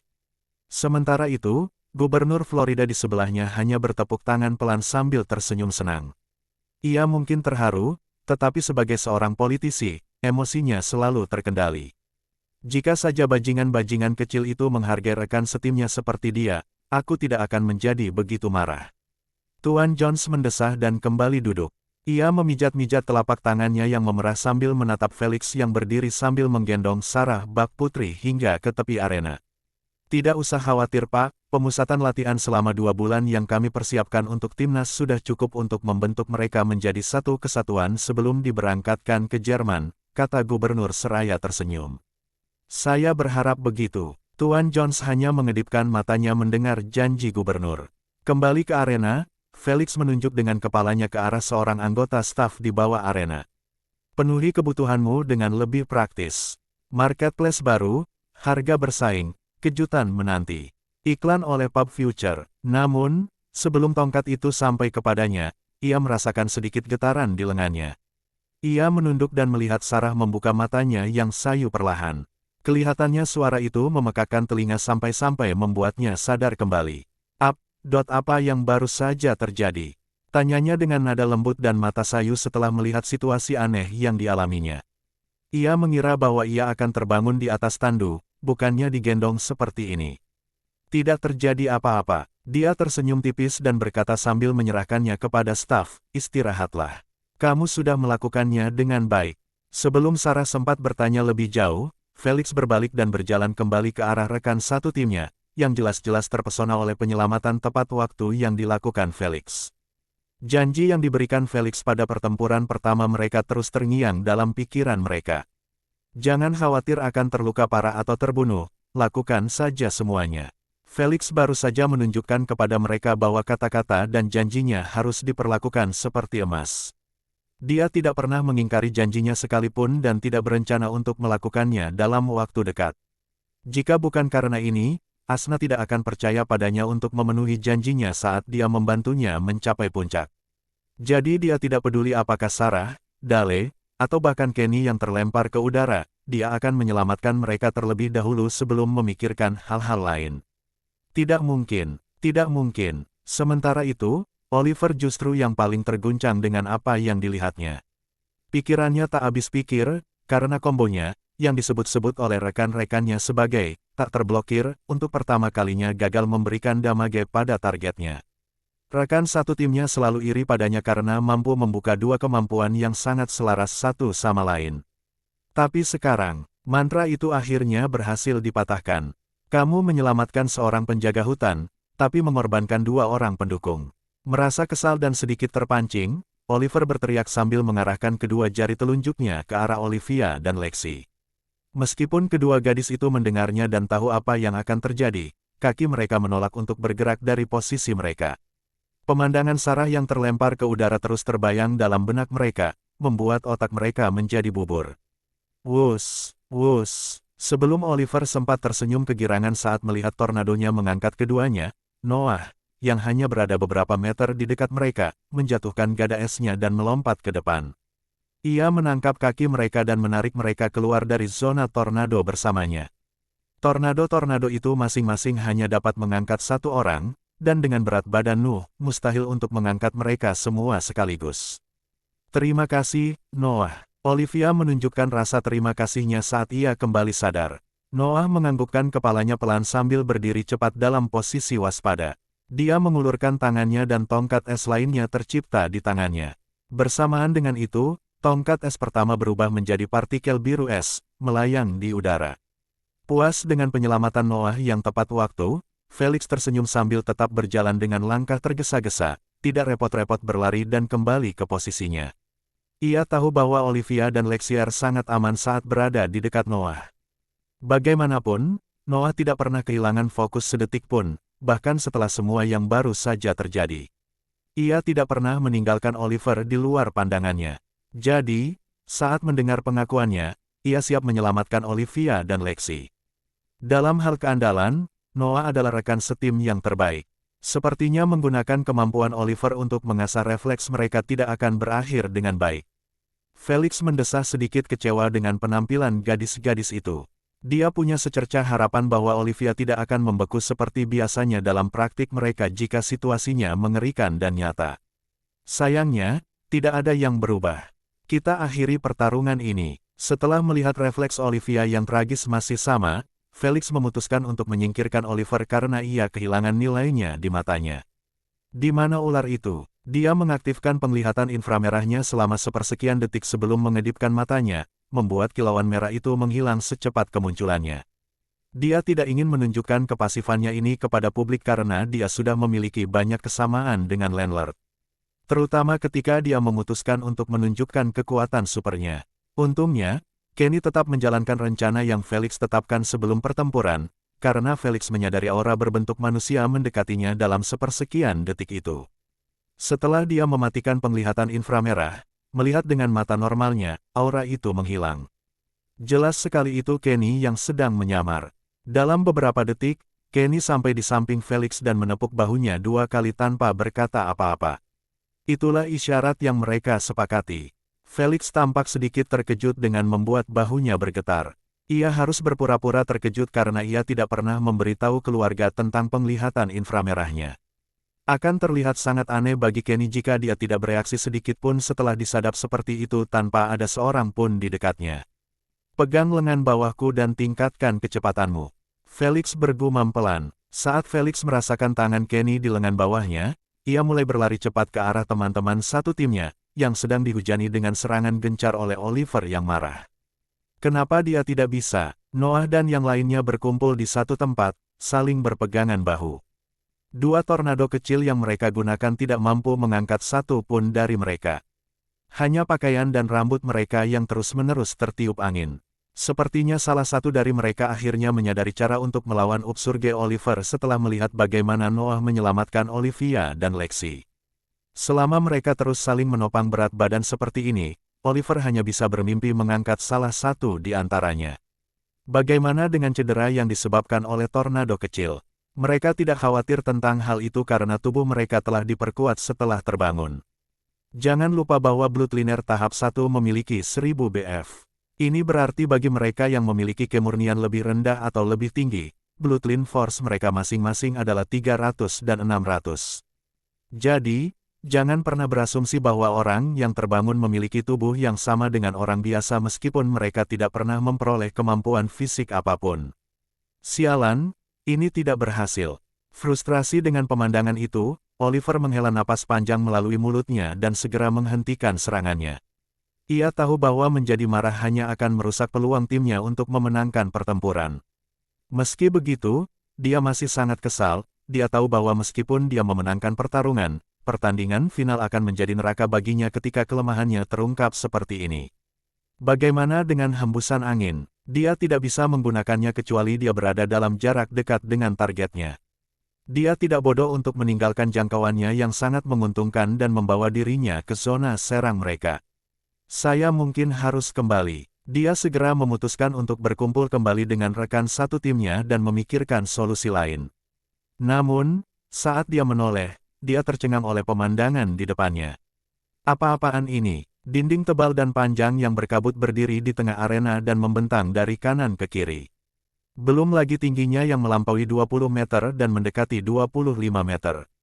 Bagi Oliver, yang hanya dapat melayang pada ketinggian maksimal 20 meter, penglihatannya benar-benar terhalang.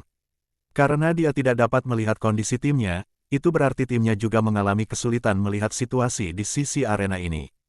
Kenapa dia melakukan itu? Dia benar-benar bingung dengan keputusan Johnson yang lebih fokus menghalangi pandangan mereka daripada melakukan tugasnya dengan benar dan mencoba membunuh para pendukungnya.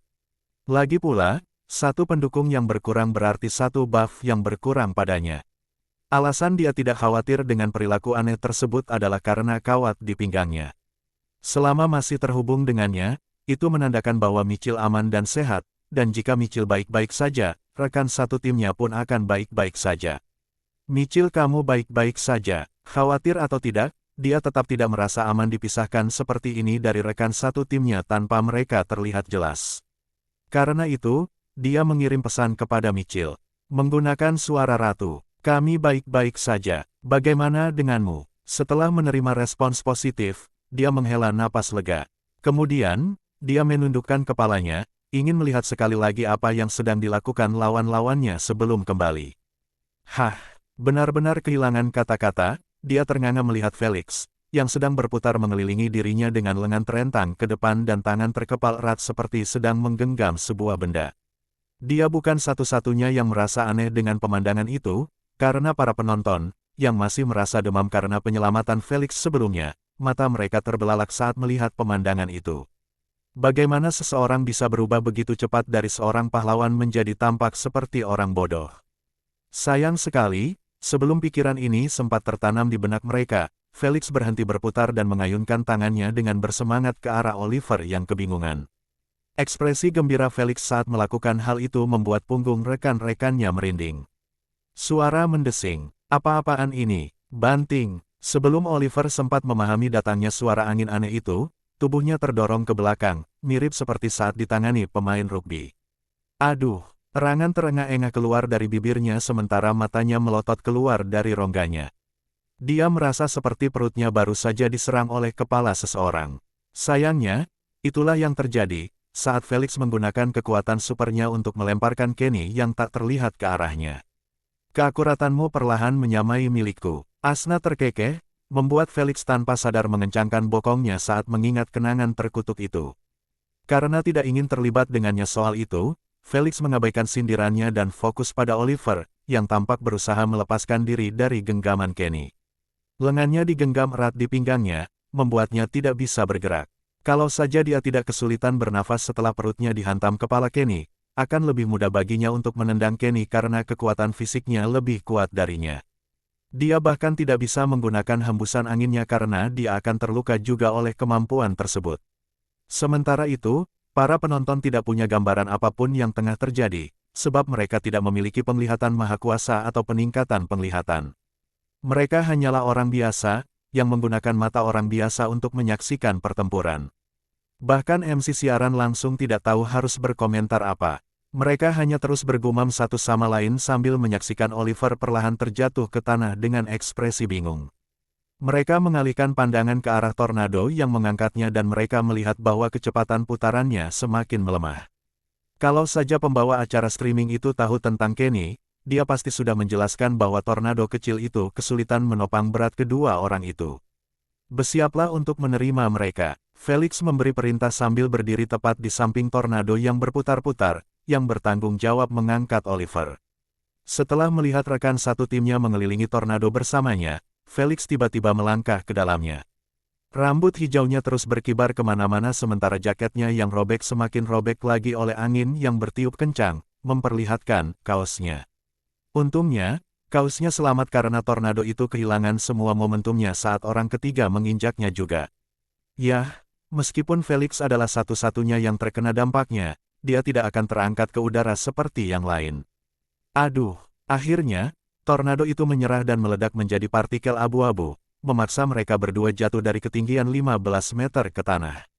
Suara mendesing, bahkan saat terjatuh, Kenny tidak melepaskan Oliver. Ia malah semakin mempererat genggamannya. Sial, sial, tanpa mempedulikan Kenny, Oliver segera mengaktifkan upsurge lagi dengan ekspresi ngeri. Dia berharap bisa menyelamatkan diri dari jatuh. Namun, saat tornado itu muncul, tornado itu meledak menjadi partikel abu-abu. Seperti yang diduga, Felix yang berdiri tepat di bawah mereka, membuat tornado itu mustahil untuk mengangkatnya karena tubuh fisiknya terhitung sebagai bloodliner tahap kedua. Sama sekali tidak mungkin bagi seorang garis keturunan dengan kemurnian lebih tinggi dengan garis keturunan tingkat 1 yang langka untuk memengaruhi Felix dengan kesenjangan kekuatan yang begitu besar di antara mereka. Kekuatan yang digunakan dalam kemampuan tersebut dapat dengan mudah diblokir oleh pertahanan fisik Felix. Hal ini telah diuji sebelumnya di pusat pengukuran saat ia pertama kali membuka pasif kekuatan supernya. Satu-satunya cara bagi siapapun di turnamen ini untuk menyakitinya adalah dengan menggunakan kemampuan mental. Itulah sebabnya dia selalu bersikap santai. Sayangnya bagi Oliver, ia tidak memiliki kemampuan mental maupun garis keturunan primogenitor seperti Felix. Jika ia memiliki garis keturunan seperti itu, ia akan mampu memengaruhi mereka yang berada di tingkatan yang lebih tinggi darinya seperti yang dilakukan Felix dalam permainan. "Selamatkan aku, sekarang." Dia hanya bisa berteriak putus asa sambil melihat ke bawah pada ekspresi mengejek dari keluarga Maxwell. Dia tidak memohon agar Felix dan yang lainnya menangkapnya, tetapi berusaha agar suaranya terdengar ke sisi lain arena, sehingga Mitchell dapat menariknya. Dia terlalu takut untuk mengingat bahwa dia dapat menggunakan ratu. Tanpa sepengetahuannya, Mitchell telah menariknya sekuat tenaga hingga kawat itu mengeluarkan suara berderit. Sebelum Kenny menghantam Oliver, pikiran terakhir yang terlintas di benaknya disampaikan oleh Ratu kepada Mitchell. Meskipun suara Ratu monoton dan tanpa emosi, Mitchell dengan mudah menyadari bahwa Oliver dalam masalah. Karena itu, ia segera berusaha menariknya kembali.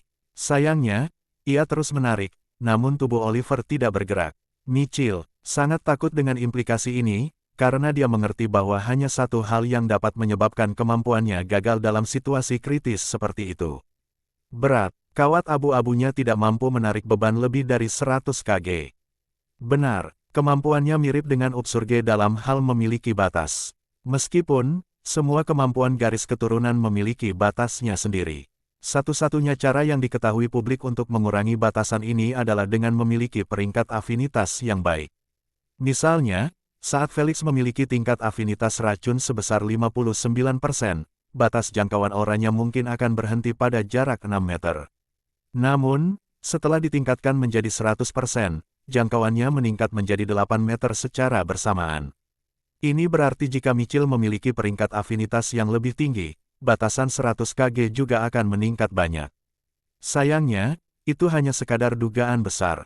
Felix tidak berpikir untuk melemparkan Kenny ke arah Oliver hanya sebagai lelucon saja, tetapi benar-benar menambah beban agar Oliver tidak ditarik ke tempat aman. Dia tahu Kenny tidak perlu khawatir karena penghalang transparan di sekeliling Oliver hanya mampu bertahan terhadap proyektil unsur. Bagaimana dengan serangan fisik? Itu sama sekali tidak berguna melawan mereka. Terlebih lagi, setelah Felix melihat bagaimana Noah menyelamatkan Olivia dan Lexi, dia mengerti bahwa dia benar-benar dapat menghentikan Oliver dari mengandalkan kemampuan Upsurge miliknya jika dia terus menginjak tornado yang bertanggung jawab untuk mengangkatnya.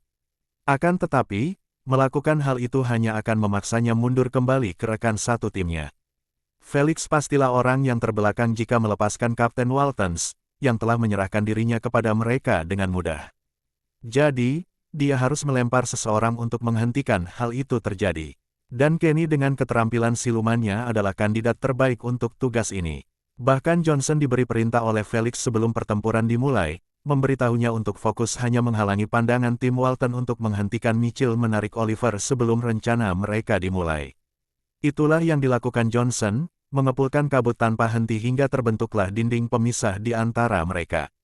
Segalanya telah diperhitungkan. Di mata Felix, pertarungan sudah dimenangkan bahkan sebelum dimulai saat dia melihat kemampuan keduanya dan sinergi yang mereka gunakan melawan tim Alabama. Dia hanya perlu memahami batas-batas kemampuan tersebut untuk membuat rencana yang akan memastikan kemenangan tanpa harus menggunakan satu pun kemampuan elemen. Buk, Ark, sial, lepaskan aku. Aduh, pemandangan Oliver yang menggeliat dalam pelukan Noah setelah terjatuh adalah persis seperti yang ia bayangkan di akhir rencananya. Meski begitu, Kenny yang berbaring di atas Oliver dengan cara yang begitu menggoda merupakan bonus yang tidak diduganya. Saat Kenny menjerit kesakitan, kemampuan sembunyi-sembunyinya dihilangkan lagi, memperlihatkan dirinya kepada para penonton, yang benar-benar tercengang dan bingung oleh seluruh situasi tersebut. Mereka terus mengobrol satu sama lain, ingin mendapatkan jawaban. Beberapa dari mereka cukup pintar untuk memahami apa yang terjadi sementara beberapa lainnya sama sekali tidak tahu apa-apa. Begitu, sungguh strategi yang hebat. Tuan Jones, yang lebih cepat tanggap, adalah salah satu orang pertama yang langsung mengenali rencana Felix setelah melihat Kenny memegang erat Oliver. Segalanya menjadi jelas dalam benaknya, menepis semua keraguannya.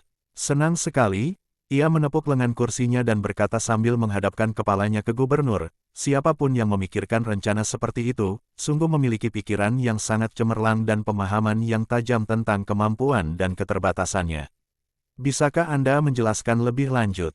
Tanya gubernur dengan sedikit bingung. Bukan karena ia tidak memiliki kecerdasan yang cukup untuk memahami rencana berlapis-lapis Felix secepat Tuan Jones, tetapi ia tidak memiliki pengetahuan yang cukup tentang sistem garis keturunan manusia. Lagi pula, ia memiliki hal-hal penting lain yang harus ia pikirkan. Seperti mengatur negara, aku akan menceritakannya kepadamu setelah pertempuran. Tuan Jones menunjuk arena dengan kepalanya dan berkata, mereka akan segera selesai. Baiklah Oli kecil, tolong ucapkan kata-kata ajaib itu, agar kita semua bisa pulang. Felix meminta sambil merentangkan tangannya ke belakang punggungnya dengan malas. Seluruh anggota tim tertawa terbahak-bahak setelah mendengar nama panggilan Olivia digunakan untuk orang dewasa berjanggut tebal. Persetan denganmu, aku akan membawa kalian semua bersamaku. Merasa terhina, Oliver tidak dapat menahan diri untuk tidak marah, mengancam akan menggunakan ledakan angin miliknya pada mereka semua. Siapa yang bisa menyalahkannya? Dia dipeluk oleh seorang pria sementara di atasnya ada pria lain. Jika ini belum cukup, dia dipanggil dengan nama yang sangat feminin di TV nasional. Keluarganya, teman-temannya, orang-orang yang dekat dengannya semua menyaksikan dia diperlakukan seperti ini. Memukul, kasihan sekali baginya, Felix tidak sempat memikirkan cara mengatasi gangguan emosinya, saat ia menamparkan tengkuknya sekali, membuat matanya berputar ke belakang. Dia langsung pingsan. Felix mengangkat bahunya dengan santai melihat ekspresi tidak percaya dari rekan-rekannya dan berkata, "Jangan khawatir, masih ada wakil kapten mereka. Biarkan aku mengancamnya, kali ini biarkan aku melakukannya. Kumohon, kumohon." Olivia terus melompat dengan tangan terangkat di atas kepalanya di depan Felix. "Nathan, Dale, pergilah bersamanya." Felix yang kesal mengusirnya dengan tangannya. Meskipun begitu, ia tetap meminta mereka berdua untuk melindunginya. Ya, segera setelah mendapat izinnya, Olivia melesat maju dengan ekspresi gembira. Nathan dan Dale segera mengikutinya dengan senyum masam, tidak berani membiarkannya bergerak lebih dari yang seharusnya.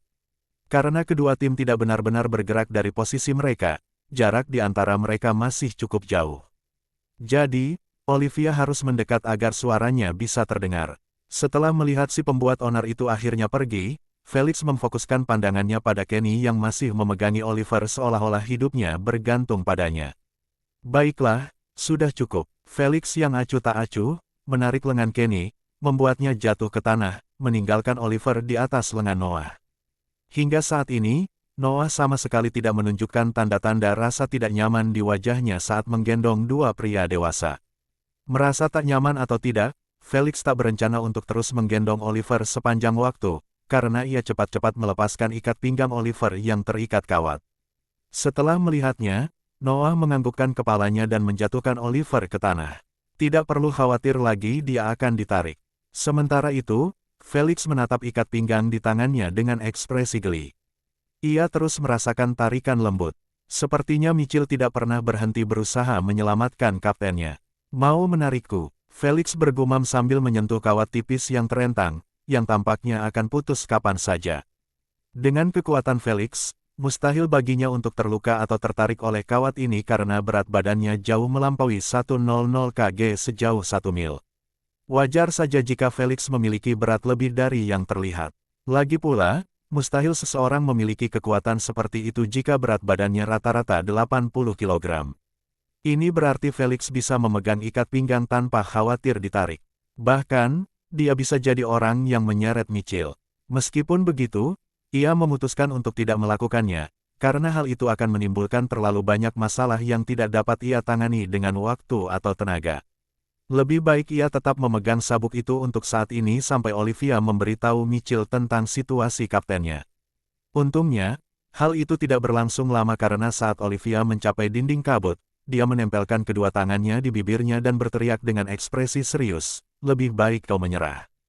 Kami menyandera kapten kau." Di matanya, dia terdengar tangguh dan jahat, tetapi jujur saja, siapapun yang mendengarnya akan meleleh karena betapa lucunya dia saat dia mencoba bersikap serius. Tinggi badannya yang pendek, wajahnya yang oval, dan bunga kuning di atas kepalanya membuat dia hampir mustahil untuk dianggap serius. Beruntung bagi Olivia, dinding kabut menghalangi penglihatan Mitchell. Jadi, dia menanggapi kata-katanya dengan sangat serius. Namun, dia tetap tidak percaya apa yang dikatakannya sambil berteriak, "Omong kosong.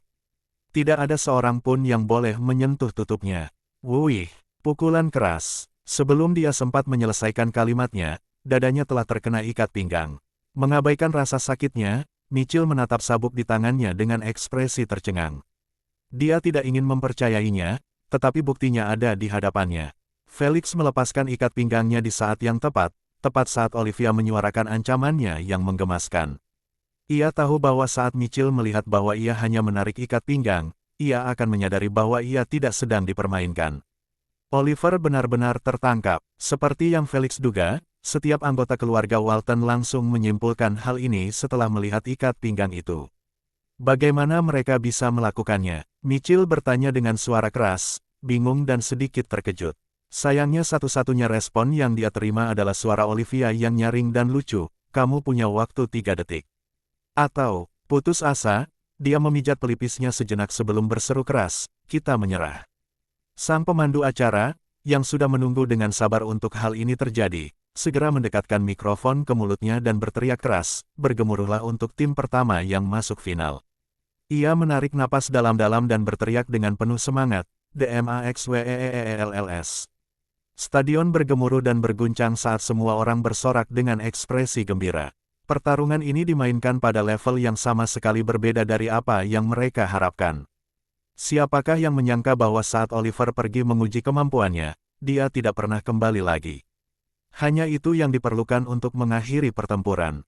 Keluarga Walton yakin dengan sinergi pasukan satu orang mereka karena hal itu tidak pernah mengecewakan mereka sebelumnya.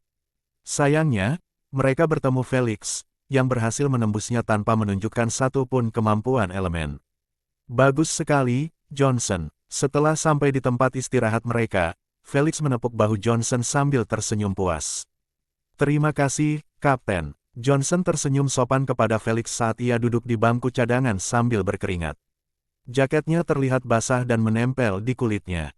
Jelaslah bahwa ia bekerja keras untuk menciptakan dinding kabut yang besar itu dan juga mempertahankannya. Jika Felix harus menebak level tangki energi Johnson saat ini, pastinya akan di bawah 5%. Kalau saja Johnson mengembuskan kabut lebih banyak lagi menggunakan kemampuan Fog Breath, dia pasti akan pingsan di arena. Setelah beberapa menit, Felix berbaring di bangku dengan satu tangan menopang kepalanya, mengenakan satu set pakaian baru. Karena celananya juga sedikit robek, ia harus berganti pakaian di ruang belakang di area istirahat mereka. "Felix, apakah kamu berencana untuk menonton?" tanya Olivia. "Ya, pertarungannya mungkin tidak akan memakan waktu 5 menit, dan aku terlalu malas untuk menyetir kembali ke hotel." Felix menguap sambil menjawab, "Oh, apakah karena garis keturunan Kapten Hilton?" Dia sedikit gemetar setelah mengingat pertempuran kemarin, elemen dan garis keturunannya benar-benar terlalu merusak. "Baiklah, apa yang kau harapkan dari seorang elementalis magma? Jujur saja, aku tidak ingin berakhir bertarung dengannya." Semua orang yang mendengarnya ikut berkomentar dengan ekspresi khawatir. Mereka semua tinggal kemarin dan melihat bagaimana Hilton benar-benar menghancurkan lawan mereka. Yang paling membuat mereka takut adalah kemampuan Adam yang merusak. Dua pemain dibawa dengan tandu kemarin dalam keadaan hangus terbakar. Meskipun mereka akan baik-baik saja nanti, pemandangan mereka terbakar membekas dalam pikiran keluarga Maxwell, dan mereka sungguh-sungguh ingin mencegah hal yang sama terjadi pada mereka. "Selama kita punya Felix, aku ragu kita akan bisa membakar satu helai pun." Tiba-tiba semua orang terdiam saat mendengar suara Sarah datang dari belakang mereka. Mereka menoleh dan melihat Sarah menatap Felix dengan senyum lembut. "Sarah, kemana mereka membawamu?" Olivia langsung melompat dari bangku taman dan memeluk Sarah. "Tidak apa-apa, hanya ingin pemeriksaan singkat," jawab Sarah sambil memeluk Olivia. "Kau benar-benar kehilangan banyak hal setelah kau pergi." Olivia terkekeh dan berkata sambil menunjuk Kenny. Felix melakukannya dan melemparkan Kenny ke bajingan itu, memaksanya jatuh juga. "Benarkah? Aku harus menonton tayangan ulangnya nanti." Mata Sarah berbinar setelah mendengar itu. Dia benar-benar menyimpan dendam setelah terlempar ke udara seperti itu. Kalau bukan karena Felix, dia mungkin akan mematahkan sebagian besar tulangnya setelah jatuh. Karena itu, dia sangat berterima kasih atas penyelamatan Felix yang tepat waktu. "Terima kasih, Saudara Felix, atas bantuanmu tadi." Tanpa basa-basi, dia menundukkan kepalanya sedikit sebagai tanda terima kasih. "Jangan sebut-sebut itu. Pokoknya, jangan sampai kehilangan fokus lagi saat bertengkar." Felix menasihatinya dengan senyum santai khasnya. "Aku akan menyimpan kata-katamu di hati. Tim semifinalis terakhir, silakan masuk ke arena." Pembawa acara meminta tepat 10 menit setelah periode iklan berakhir, menyela Sarah. "Baiklah, silahkan duduk. Kau menghalangi pandanganku," kata Felix sambil melambaikan tangannya yang bebas ke arahnya. Sarah menundukkan kepalanya sekali lagi sebelum duduk di kursinya bersama Olivia. Dia tidak tersipu malu pada Felix atau merasakan perasaan senang apapun setelah diselamatkan seperti itu. Pada akhirnya, mereka adalah sepupu. Mereka mungkin sepupu jauh, yang garis keturunannya jauh di dalam silsilah keluarga, tetapi mereka masih memiliki hubungan darah. Sarah seperti orang normal lainnya, pastinya tidak merasa tertarik pada Felix yang merupakan bagian keluarganya. Adam, Jana, aku cinta kamu. Saat tim Hilton menaiki arena, sorak-sorai yang memekakkan telinga meledak di stadion. Bukan tim yang disorak-sorai, melainkan Kapten Adam dan Wakil Kapten Jana. Popularitas mereka sama sekali tidak berasal dari pertarungan mereka, karena keduanya adalah selebritas media sosial dengan jutaan pengikut di semua platform, Facebook, Instagram, Twitter, /dll. Terutama Adam, yang dicap di internet sebagai pria sempurna. Dia tampan, cerdas, percaya diri, sopan, rendah hati, dan masih banyak lagi. Terima kasih, terima kasih. Adam dan Jana sama-sama menampilkan senyum mereka yang paling menawan ke kamera saat mereka melambaikan tangan kepada penggemar mereka. Ini dia, Adam, pewaris pertama Hilton, tuan pria sempurna. Garis keturunan terkuat di AS, sang elementalis magma. Satu-satunya pemegang garis keturunan epik di seluruh AS. Sang MC siaran terus melontarkan satu judul demi satu, memberitahu dan menggembar-gemborkan para penonton di rumah. Sementara itu, Felix hanya bernostalgia melihat betapa hebohnya stadion itu setelah kaki Adam menginjaknya. Di kehidupan sebelumnya, ia iri dengan apa yang dimiliki Adam, dan terutama cinta yang ia terima dari seluruh dunia. Tetapi sekarang, dia hanya memberinya waktu 2 detik sebelum mengalihkan pandangannya ke tim Vanderbilt, menatap kapten mereka yang tinggi berambut biru. Oh, baru setelah matanya tertuju padanya, dia mengingatnya. Dia adalah elementalis air yang suportif, yang ahli dalam melindungi rekan satu timnya. Karena sebagian besar formasi berpusat di sekitar kapten, sepertinya formasi mereka akan berorientasi pada pertahanan. Sesuai dugaannya, timnya langsung berdiri dalam formasi pertahanan yang rapat, menempatkan dia dan 3 bloodliner lain di tengah lingkaran yang terdiri dari 6 orang garis depan, yang membawa tameng dan pedang logam atau tidak membawa apapun sama sekali. Bersiaplah untuk bertempur. Setelah melihat bahwa Vanderbilt sudah siap bertempur, Adam berhenti memedulikan penonton dan fokus pada pertempuran di hadapannya. Jana dan seluruh anggota tim mematuhi perintahnya, karena secara mengejutkan mereka berdiri dalam satu garis horizontal, hanya meninggalkan 2 anggota di belakang mereka. Oh, jadi mereka berencana untuk menyerang mereka. Felix bergumam sendiri saat melihat formasi ofensif mereka yang ekstrim. Dia tahu tentang garis keturunan Adam dan kemampuannya. Namun, dia tidak tahu tentang yang lainnya. Namun setelah melihat formasi mereka, dia tahu bahwa sebagian besar dari mereka adalah Ranger. Ini berarti pertempuran ini akan menjadi serangan ekstrim terhadap pertahanan ekstrim. Sayangnya, bermain bertahan bukanlah pilihan yang tepat di sini. Ia menguap, ini mungkin akan berakhir lebih cepat dari yang kukira. 15 menit kemudian, di tempat parkir milik peserta dan penonton VIP, Felix bersandar di salah satu mobil keluarga sambil membaca berita harian kekaisaran pada hologram tak terlihat. Sisanya duduk di dalam mobil atau bersantai di luar seperti Felix. Seperti yang diantisipasinya, Hilton menghancurkan Vanderbilt hanya dalam waktu 3 menit. 4 orang di garis depan terkapar di tanah dengan kulit terbakar sehingga memaksa kapten untuk menyerah agar dapat mengirim tim medis dan menyembuhkan mereka. Setelah Hilton diumumkan sebagai pemenang, Felix dan yang lainnya meninggalkan stadion, tidak tertarik mendengarkan tuan rumah memuji pertandingan final yang akan digelar besok pagi. Saat ini, mereka sedang menunggu para tetua untuk bergabung dengan mereka untuk kembali ke hotel.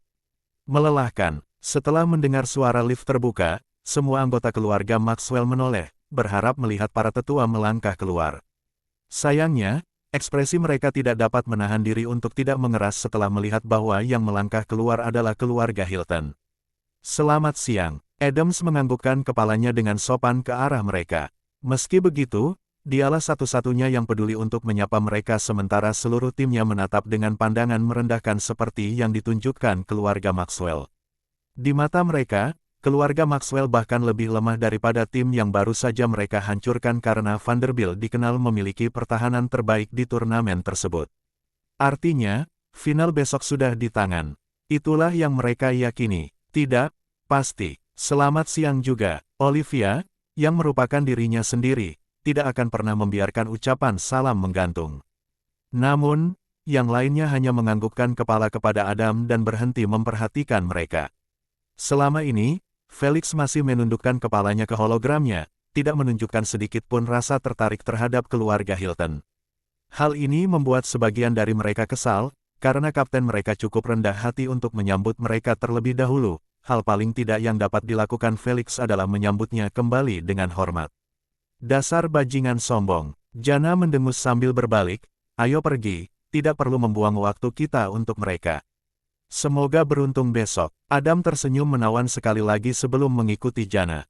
Dering-dering, dering. Saat Adam membalikkan punggungnya, dua lift terbuka sekaligus. Keluarga Hilton dan Maxwell sama-sama melirik ke arah lift, dan apa yang mereka lihat membuat mereka menelan ludah. Maxwell's Elders dan Hilton's Elders, keduanya melangkah keluar dari setiap lift. Para junior tahu bahwa pertarungan akan segera dimulai setelah mereka saling bertatapan. Sayangnya, yang tidak mereka duga adalah kedua tetua sudah bertemu sebelum mereka melangkah masuk ke lift. Aku tidak habis pikir bagaimana mungkin kau bisa percaya bahwa juniormu lebih baik dari junior kami. Seorang tetua berjanggut putih mencibir sambil menatap Abraham. Juniormu mungkin memenangkan semua pertempuran mereka dengan cepat, tetapi mereka sudah menunjukkan semua kemampuan mereka. Abraham menunjuk jarinya ke arah Felix, yang tidak repot-repot mengangkat kepalanya, dan membual, kapten tim kita bahkan tidak ditekan untuk menggunakan kemampuan keduanya. Pertempuran itu terlalu mudah, dia berhasil melewatinya hanya dengan menggunakan otak dan pasifnya. Jadi bagaimana kamu bisa membandingkannya dengan Adam, yang hanya mengandalkan peringkat garis keturunannya untuk mengalahkan lawan-lawannya? Dia bertanya dengan senyum puas. Benar-benar lelucon. Jika dia punya kekuatan untuk melakukan hal yang sama, dia tidak akan repot-repot membuat rencana dan strategi. Dia bisa saja menghancurkan semua orang dengan kekuatannya dan menyelesaikannya. Tetua Hilton mencibir, kamu mungkin beruntung dengan 9 awakener, tetapi tidak ada satupun dari mereka yang bisa menyamai jari Adam bahkan jika kamu menggabungkannya. Maksudmu Adam, yang kau jual sebagai seorang awakener untuk memberinya garis keturunan peringkat epik. Charlotte menyela di tengah-tengah pertengkaran mereka dengan intel yang mengejutkan yang membuat semua orang yang mendengarnya merinding. Jari Felix yang sedang menelusuri berita membeku mendengar apa yang baru saja dikatakan Charlotte. Begitu Felix mendengar penemuan Charlotte yang mengejutkan, dia merasa seperti otaknya meledak setelah semua titik yang sebelumnya tidak dapat dipecahkan dihubungkan menjadi satu. Dia hanya membeku di tempatnya tanpa disadari oleh yang lain saat mereka melihat reaksi aneh keluarga Hilton. Alih-alih bertindak bingung, mereka menunjukkan tanda-tanda terkejut seperti rahasia mereka yang paling tersembunyi baru saja terungkap di depan umum. Sementara itu, para junior mereka memasang ekspresi tercengang setelah mendengar hal yang sama sekali berbeda dari apa yang diceritakan oleh para junior. Anda lihat, Hilton memiliki 7 junior yang terbangun sebelumnya. Ini yang didapatkan intel Charlotte beberapa bulan lalu selama kebangkitan di kamp pelatihan. Namun, kini hanya tersisa 6 orang yang terbangun di Hilton. Para junior diberitahu oleh para tetua bahwa sepupu mereka, sayangnya, meninggal selama integrasi setelah menggunakan persentase yang lebih tinggi daripada yang dapat ditampung tubuhnya. Hal ini juga diceritakan kepada media. Namun, setelah mendengar apa yang dikatakan Charlotte, Adam menjadi orang pertama yang meragukan pernyataan para tetua sebelumnya. Tidak heran mereka menyuruhku menunggu seminggu sebelum bangun bersama yang lain. Adam bergumam dengan ekspresi bingung sambil menatap tangannya. Dia sudah agak percaya dengan apa yang didengarnya, karena dia tahu bahwa para tetua tidak memiliki banyak koin untuk mendapatkan garis keturunan epik sekaligus mendukung yang lainnya. Terutama untuk elemen magmanya. Itu mustahil. Kalau semudah itu, semua keluarga lain juga akan mendapatkan garis keturunan yang epik.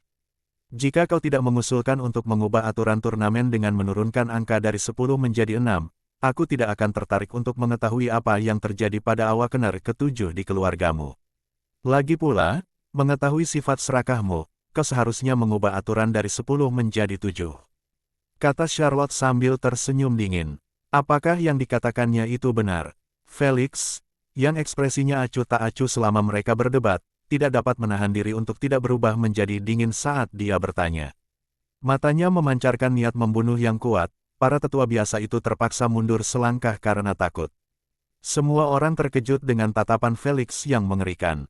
Robert dan Olivia tidak pernah menyangka dalam hidup mereka akan melihat Felix murka sedemikian rupa. Dia selalu tenang dan riang. Hal ini membuat mereka bertanya-tanya mengapa dia begitu peduli dengan apa yang dikatakan Charlotte atau apa yang dilakukan keluarga Hilton.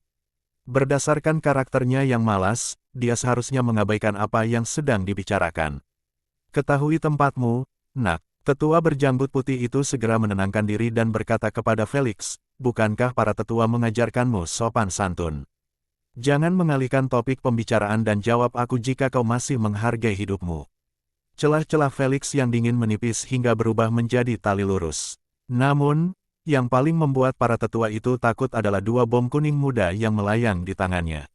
Semua orang tahu bahwa Felix tidak main-main. Dia benar-benar akan membunuh mereka jika mereka tidak menjawab. Wus, fiu, bo. Para junior Hilton segera mengaktifkan kemampuan mereka dan berdiri di hadapan para tetua untuk melindungi mereka dari agresi Felix. Adam juga menciptakan puluhan batu cair di atas kepalanya sambil terus menatap Felix. Dia mungkin percaya apa yang dikatakan Charlotte, tetapi itu tidak berarti dia ingin orang tua mereka mati. Di matanya, ini adalah masalah keluarga yang tidak boleh diganggu oleh orang luar. Meskipun Felix diincar oleh puluhan kekuatan elemen, dia tidak gentar atau gemetar. Dia hanya terus menatap dingin ke arah para tetua Hilton. Dukung dia, teriak Kenny saat ia memasuki mode sembunyi-sembunyi di luar radar semua orang.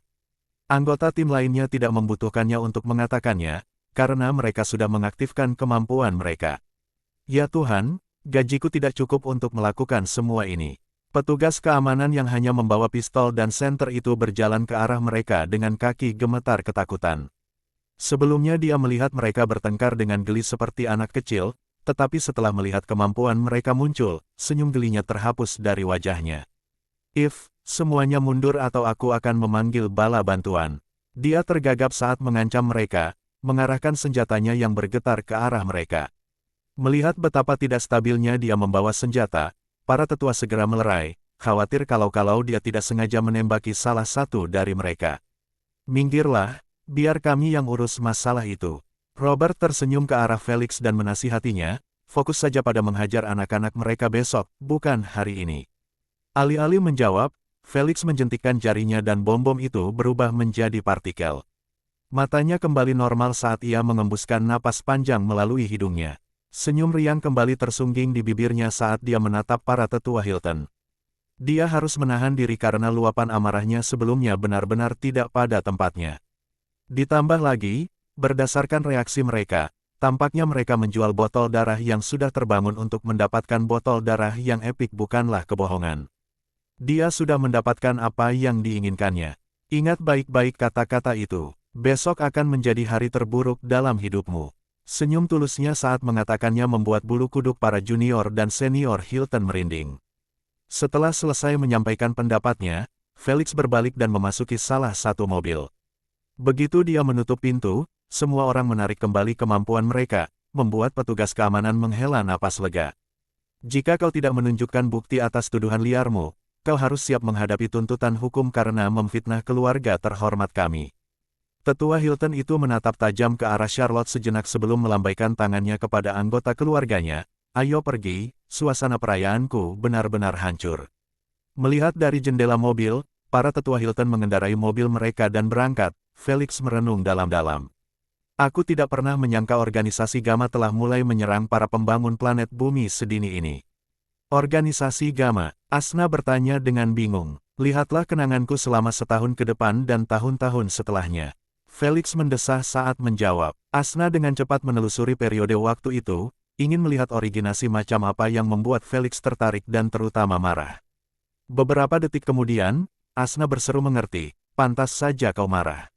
Para bajingan itu ternyata ingin menculikmu juga.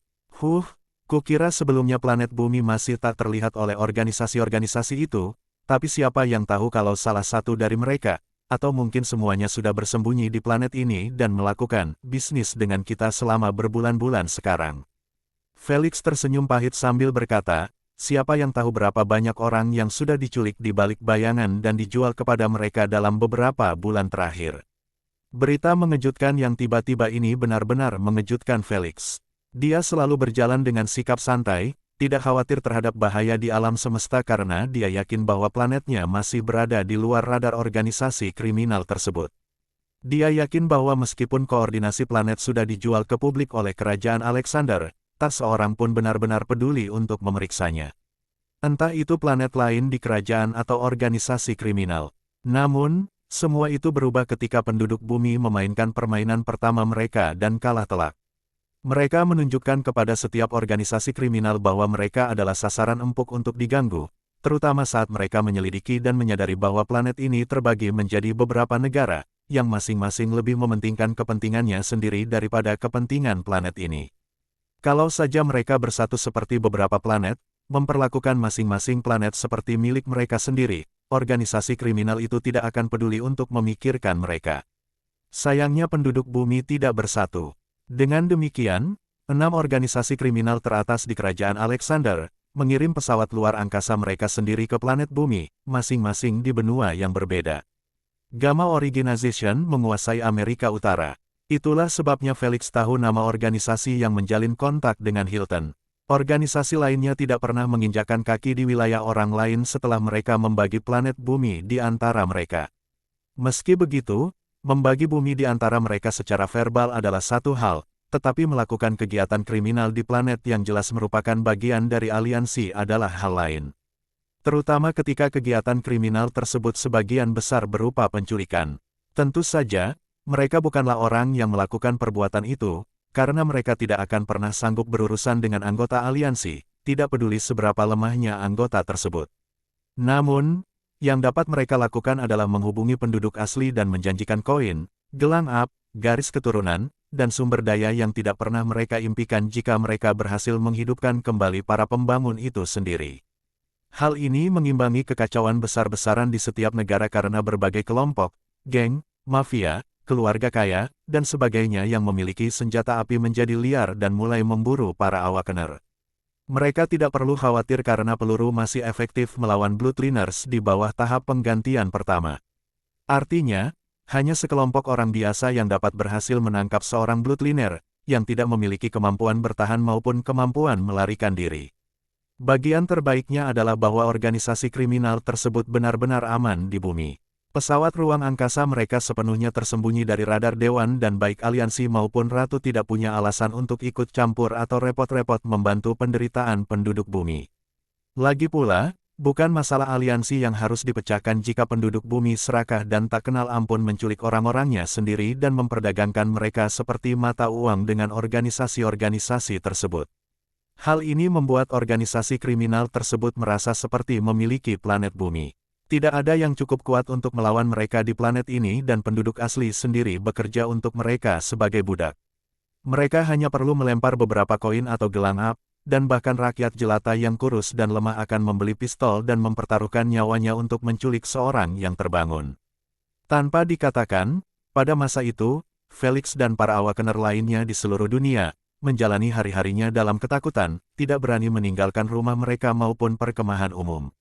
Setelah Asna membaca ingatan Felix dan melihat neraka yang dialaminya pada masa itu, dia mengerti ledakan amarahnya terhadap keluarga Hilton. Felix selamat dari 3 upaya penculikan di kehidupan sebelumnya. Dalam salah satu kejadian, dia hampir bunuh diri setelah tertangkap oleh mereka. Jika pasukan pemerintah AS tidak menyelamatkannya, dia pasti sudah mati. Felix lebih baik bunuh diri daripada jatuh ke tangan organisasi Gamma. Dia tahu apa yang mereka lakukan terhadap para Bloodliner dan hanya memikirkannya saja sudah membuatnya gemetar ketakutan dan murka. Marah karena hampir mengalami nasib yang jauh lebih buruk daripada kematian. Dia selalu berpikir bahwa setelah dia bergabung dengan tim bumi dan menghancurkan permainan pertama yang mereka ikuti, organisasi-organisasi itu akan melihat bahwa bumi tidak boleh diganggu karena mereka dapat mencapai ketinggian baru di PSG.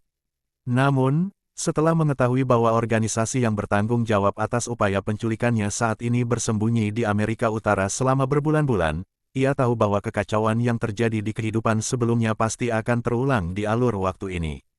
Kabar baiknya adalah dia sepenuhnya aman dari upaya penculikan mereka dengan kekuatannya, tetapi Felix bukanlah orang yang membiarkan masa lalu berlalu begitu saja. Jadi, jika mereka tidak mendatanginya, dia akan mendatangi mereka. Namun, menjadi pemarah tidak akan mengubah fakta bahwa kekuatannya saat ini tidak cukup untuk menghadapi organisasi.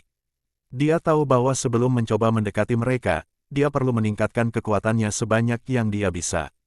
Kekuatan anggota organisasi Gamma terlalu besar untuk dia tangani, terutama pemimpin mereka yang terkenal kejam. Untungnya, ia masih punya waktu sekitar 9 bulan sebelum organisasi beralih dari menghubungi pihak lain dalam bayang-bayang seperti yang dilakukan dengan Hilton menjadi mengumumkan tawarannya kepada semua orang dan mengubah benua menjadi kekacauan. Tapi itu untuk masa depan, untuk saat ini. Dia masih harus berhadapan dengan Hama, yang dengan sukarela melemparkan junior dari darah daging mereka ke nasib yang tidak mereka inginkan untuk musuh mereka sendiri. Felix tidak akan pernah tahu tentang semua ini jika dia tidak sedikit mengutak-atik alur waktu. Benar, informasi ini terungkap hanya karena keputusan ceroboh yang dibuatnya sebelumnya. Keputusan itu adalah ketika dia memutuskan untuk mengubah latihan kebangkitan selama kamp pelatihan.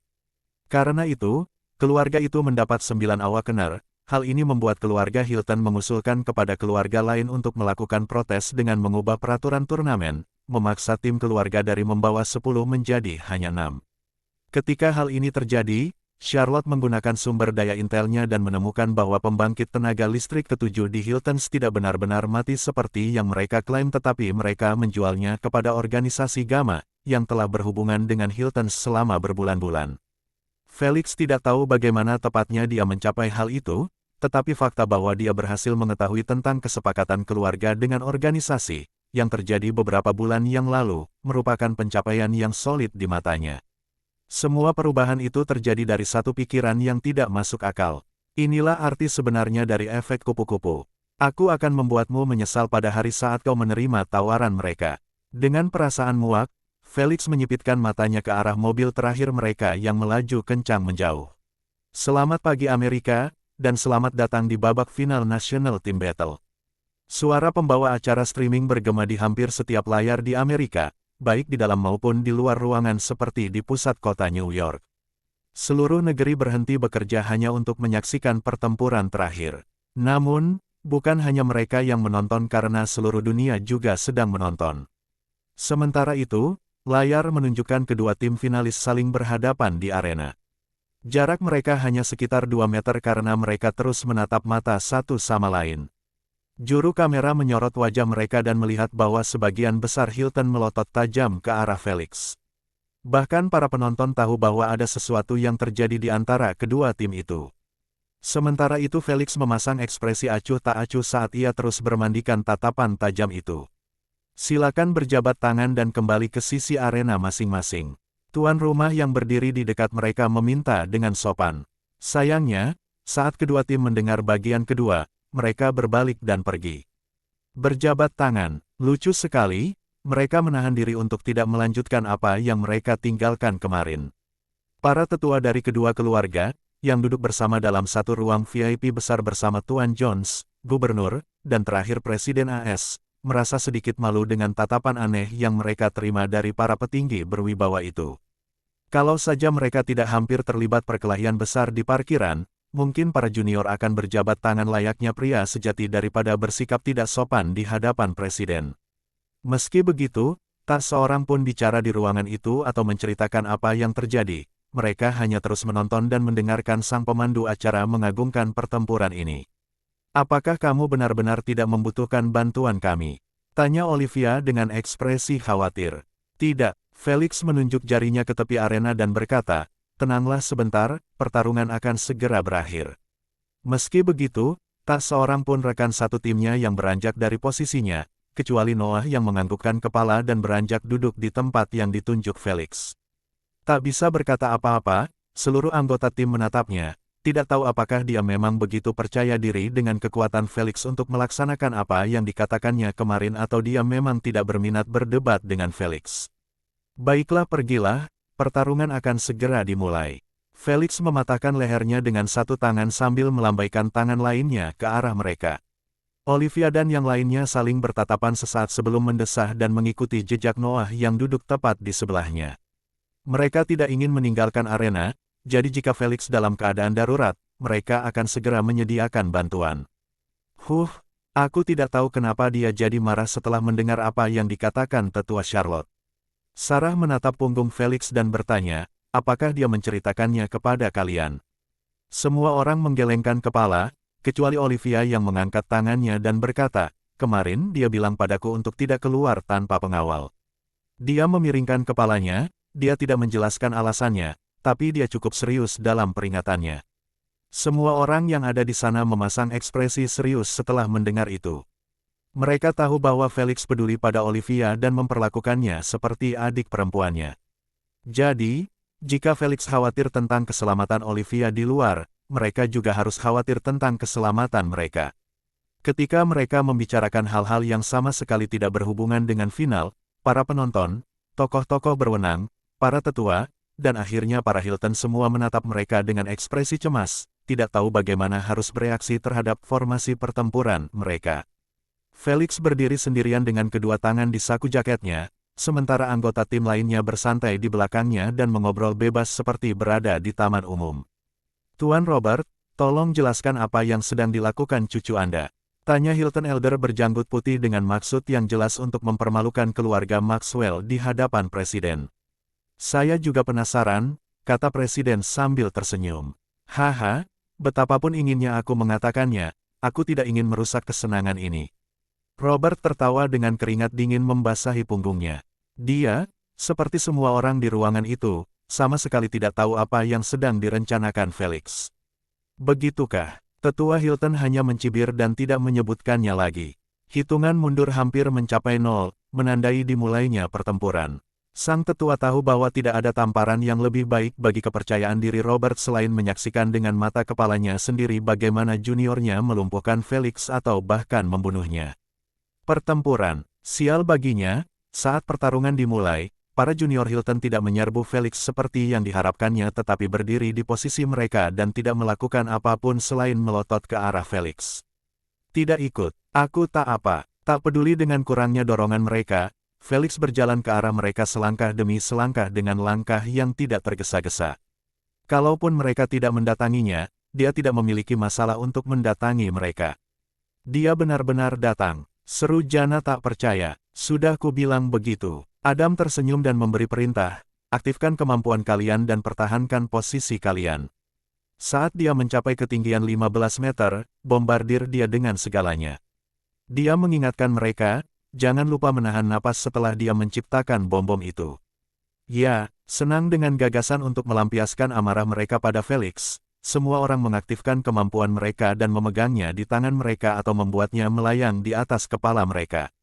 Karena Hilton dikenal memiliki jumlah penjaga hutan terbanyak, melebihi 7, kemampuan yang diciptakan sungguh merupakan pemandangan yang spektakuler. Tombak kayu, bola cahaya, peluru air, bilah angin, dan masih banyak lagi kemampuan berwarna-warni. Setelah melihat semua orang sudah siap, Adam memanggil dengan lembut, Helvire Salvo. Suara mendesing. Tiba-tiba, para penonton menjadi heboh setelah melihat lagi hujan batu cair mulai muncul setinggi 5 meter di atas kepalanya. Batu-batunya kasar dan berukuran sebesar bola basket. Ditambah dengan lava yang menetes darinya, batu-batu itu tampak sangat mematikan. Kemampuan ini semata-mata bertanggung jawab untuk mengirim maksimal 8 peserta ke klinik stadion dengan luka bakar derajat 2 hingga 3. Namun, Felix sama sekali tidak melirik batu-batu yang meleleh itu. Ia hanya terus berjalan tanpa mengeluarkan tangannya dari saku. Para penonton tidak tahu apa yang sedang ia lakukan. Sebelumnya, mereka berasumsi bahwa dia akan membuat bom-bom itu dan melemparkannya dengan kecepatan yang tidak manusiawi seperti yang dia tunjukkan dalam pertempuran sebelumnya. Namun, dari ekspresinya, sepertinya dia tidak berniat untuk berhenti dan melakukannya. Dia sudah hampir mencapai jarak 20 meter, jarak yang sempurna untuk melemparkan bomnya dan juga memiliki jarak yang cukup untuk melihat kemampuan yang datang. Stream MC berkata dengan bingung, namun tetap saja tidak ada bom yang tercipta. 25 meter, 22 meter, 20 meter, 19 meter. Tak peduli, Felix mengeluarkan satu tangan dari sakunya namun dia tetap tidak menghentikan atau mengaktifkan suatu kemampuan. Dia hanya tersenyum melihat tatapan membunuh yang ditujukan kepadanya oleh keluarga Hilton dan serangan kemampuan warna-warni yang diarahkan kepadanya. Sayangnya bagi keluarga Hilton, mereka tidak pernah mendapat kesempatan untuk menggunakan kemampuan mereka, karena saat kaki Felix menginjak tanda 15 meter, ia menjentikkan jarinya dengan senyum tipis masih tersungging di bibirnya. Kepulan, kepulan, kepulan, KUPLAN. Pada saat yang sama, 10 pilar merah darah besar meletus di bawah kaki masing-masing anggota Hilton. Pilar-pilar itu berbentuk bulat dan tebal, tingginya mencapai 5 meter. Kalau saja tidak karena gelombang berkabut yang dipancarkan dari atas, gelombang itu akan menyerupai pilar merah kokoh yang terbuat dari beton. Felix memasukkan tangannya kembali ke saku jaketnya dan terus berjalan tanpa tergesa-gesa menuju keluarga Hilton, yang sepenuhnya terkurung dalam pilar, tidak terlihat oleh siapapun. Begitu dia sampai di hadapan mereka, dia mengedipkan mata ke arah pilar-pilar itu sekali dan mereka berubah menjadi partikel-partikel merah yang melayang. Para penonton yang menyaksikan seluruh rangkaian tindakan Felix dengan ketidakpercayaan dan keterkejutan yang mendalam, tiba-tiba merasakan hawa dingin mengalir di kulit mereka saat melihat para anggota Hilton tergeletak di tanah tanpa bergerak sama sekali. Sayangnya, Felix belum selesai. Dia mengangkat kakinya di depan Hilton dan menendangnya tepat di perut, melemparkannya seperti bola meriam keluar arena. Gedebuk, tubuhnya hancur menabrak salah satu penghalang logam, yang digunakan untuk menghalangi penonton mencapai arena. Gedebuk, sebelum setetes darah berhasil keluar dari bibirnya, tubuh lain mendarat tepat di sebelahnya. Lalu satu demi satu, hingga hanya Adam dan keempat rakyat jelata yang tersisa di arena. Felix berdiri di hadapan Adam dan tersenyum tipis. Lalu, boom, ia menendang perut Perfect, lebih keras daripada yang lain, membuatnya terlempar melewati penghalang logam dan mendarat tepat di samping beberapa juru kamera. Wih, masih belum berakhir, Adam berguling 3 kali di tanah karena momentum sebelum bertabrakan dengan papan iklan. Tubuhnya penuh dengan goresan namun kerusakan yang paling parah terjadi pada organ-organ tubuhnya, terlihat jelas dari darah mengalir di dagunya. Ini hanya karena Felix menggunakan 30% kekuatan fisiknya. Jika dia mengerahkan seluruh kekuatannya, perut Adam akan langsung meledak setelah terkena serangan itu. Namun, selama kejadian ini, baik Adam maupun anggota Hilton lainnya yang tertembak tidak berhasil bangun atau bahkan mengerang kesakitan. Mereka tampak mati seperti batang kayu. Ini adalah hasil dari induksi hipotensi. Tekanan darah Hilton turun hingga ke titik minimum, sehingga otak tidak menerima cukup darah. Jika itu terjadi, satu-satunya hasilnya adalah pingsan. Felix menyimpan bujukan ini untuk pertarungannya di dunia nyata, karena dia tidak ingin kelima bujukan yang dia rencanakan untuk ditunjukkan di dunia nyata ada kaitannya dengan Landlord. Tendangan bagus. Asna bersorak keras. Puas. Felix membersihkan tangannya dan berbalik menuju rekan-rekannya yang menatapnya dengan mulut ternganga. Sayangnya bagi Felix, bukan hanya mereka saja yang menatapnya dengan tatapan seperti itu, sebab setiap orang di dunia yang menyaksikannya, menatap wajahnya seperti dia adalah seekor binatang buas yang mengenakan kulit manusia. Matanya yang seperti ular ungu tidak membuat asumsi mereka lebih baik. Bagaimana dengan penonton langsung? Tidak ada yang berbicara atau bahkan bernapas dengan keras sejak Felix menjentikkan jarinya. Degup, degup. Keheningan mereka yang memekakkan telinga membuat langkah kaki Felix bergema menggelegar di arena sesaat sebelum dipecahkan oleh erangan kesakitan yang keluar dari mulut Adam. Woahaa. Bagaikan percikan kecil yang menyalakan sumbu kotak TNT, stadion yang sunyi itu terangkat oleh reaksi hebat semua orang, mirip seperti membangunkan seekor naga yang sedang tertidur. Apa yang baru saja saya tonton? Ya ampun, ini kehidupan nyata. Apakah pilar-pilar itu benar-benar suatu kemampuan? Gembira dan bergairah, semua orang melompat dari tempat duduk sambil berteriak sekeras-kerasnya seolah-olah mereka baru saja disuntik dengan 5 dosis minuman berenergi. Pemandangan itu bagaikan neraka yang pecah ketika orang-orang saling dorong dan tarik pakaian dengan pipi memerah. Kalau saja tempat duduk penonton tidak lebih tinggi 10 meter dari arena, mereka pasti sudah meloncat turun dan menyerbu arena untuk melampiaskan adrenalin yang meluap. Asteris pilar racun asteris, kemampuan aktif ketiga yang dibuka Felix setelah mencapai kemurnian lebih tinggi dikombinasikan dengan induksi hipotensi, sungguh membuat semua orang kehilangan akal. Tapi siapa yang bisa menyalahkan mereka? Mereka menduga Felix akan melemparkan bomnya dan kembali ke rekan setimnya setelah tidak mampu menahan gempuran kemampuannya. Namun, siapakah yang mengira bahwa hanya dengan menjentikkan jari saja sudah cukup untuk mengakhiri final besar yang digembar-gemborkan oleh setiap platform berita. Negara sialan itu berhenti bekerja untuk menyaksikan pertempuran ini. Presiden sendiri datang untuk menyaksikannya secara langsung meskipun jadwalnya tidak dapat memberinya waktu semenit pun. Namun semua keriuhan ini berakhir dengan jentikan jari. Ini bukanlah pertempuran atau perkelahian. Itu murni penindasan di TV nasional.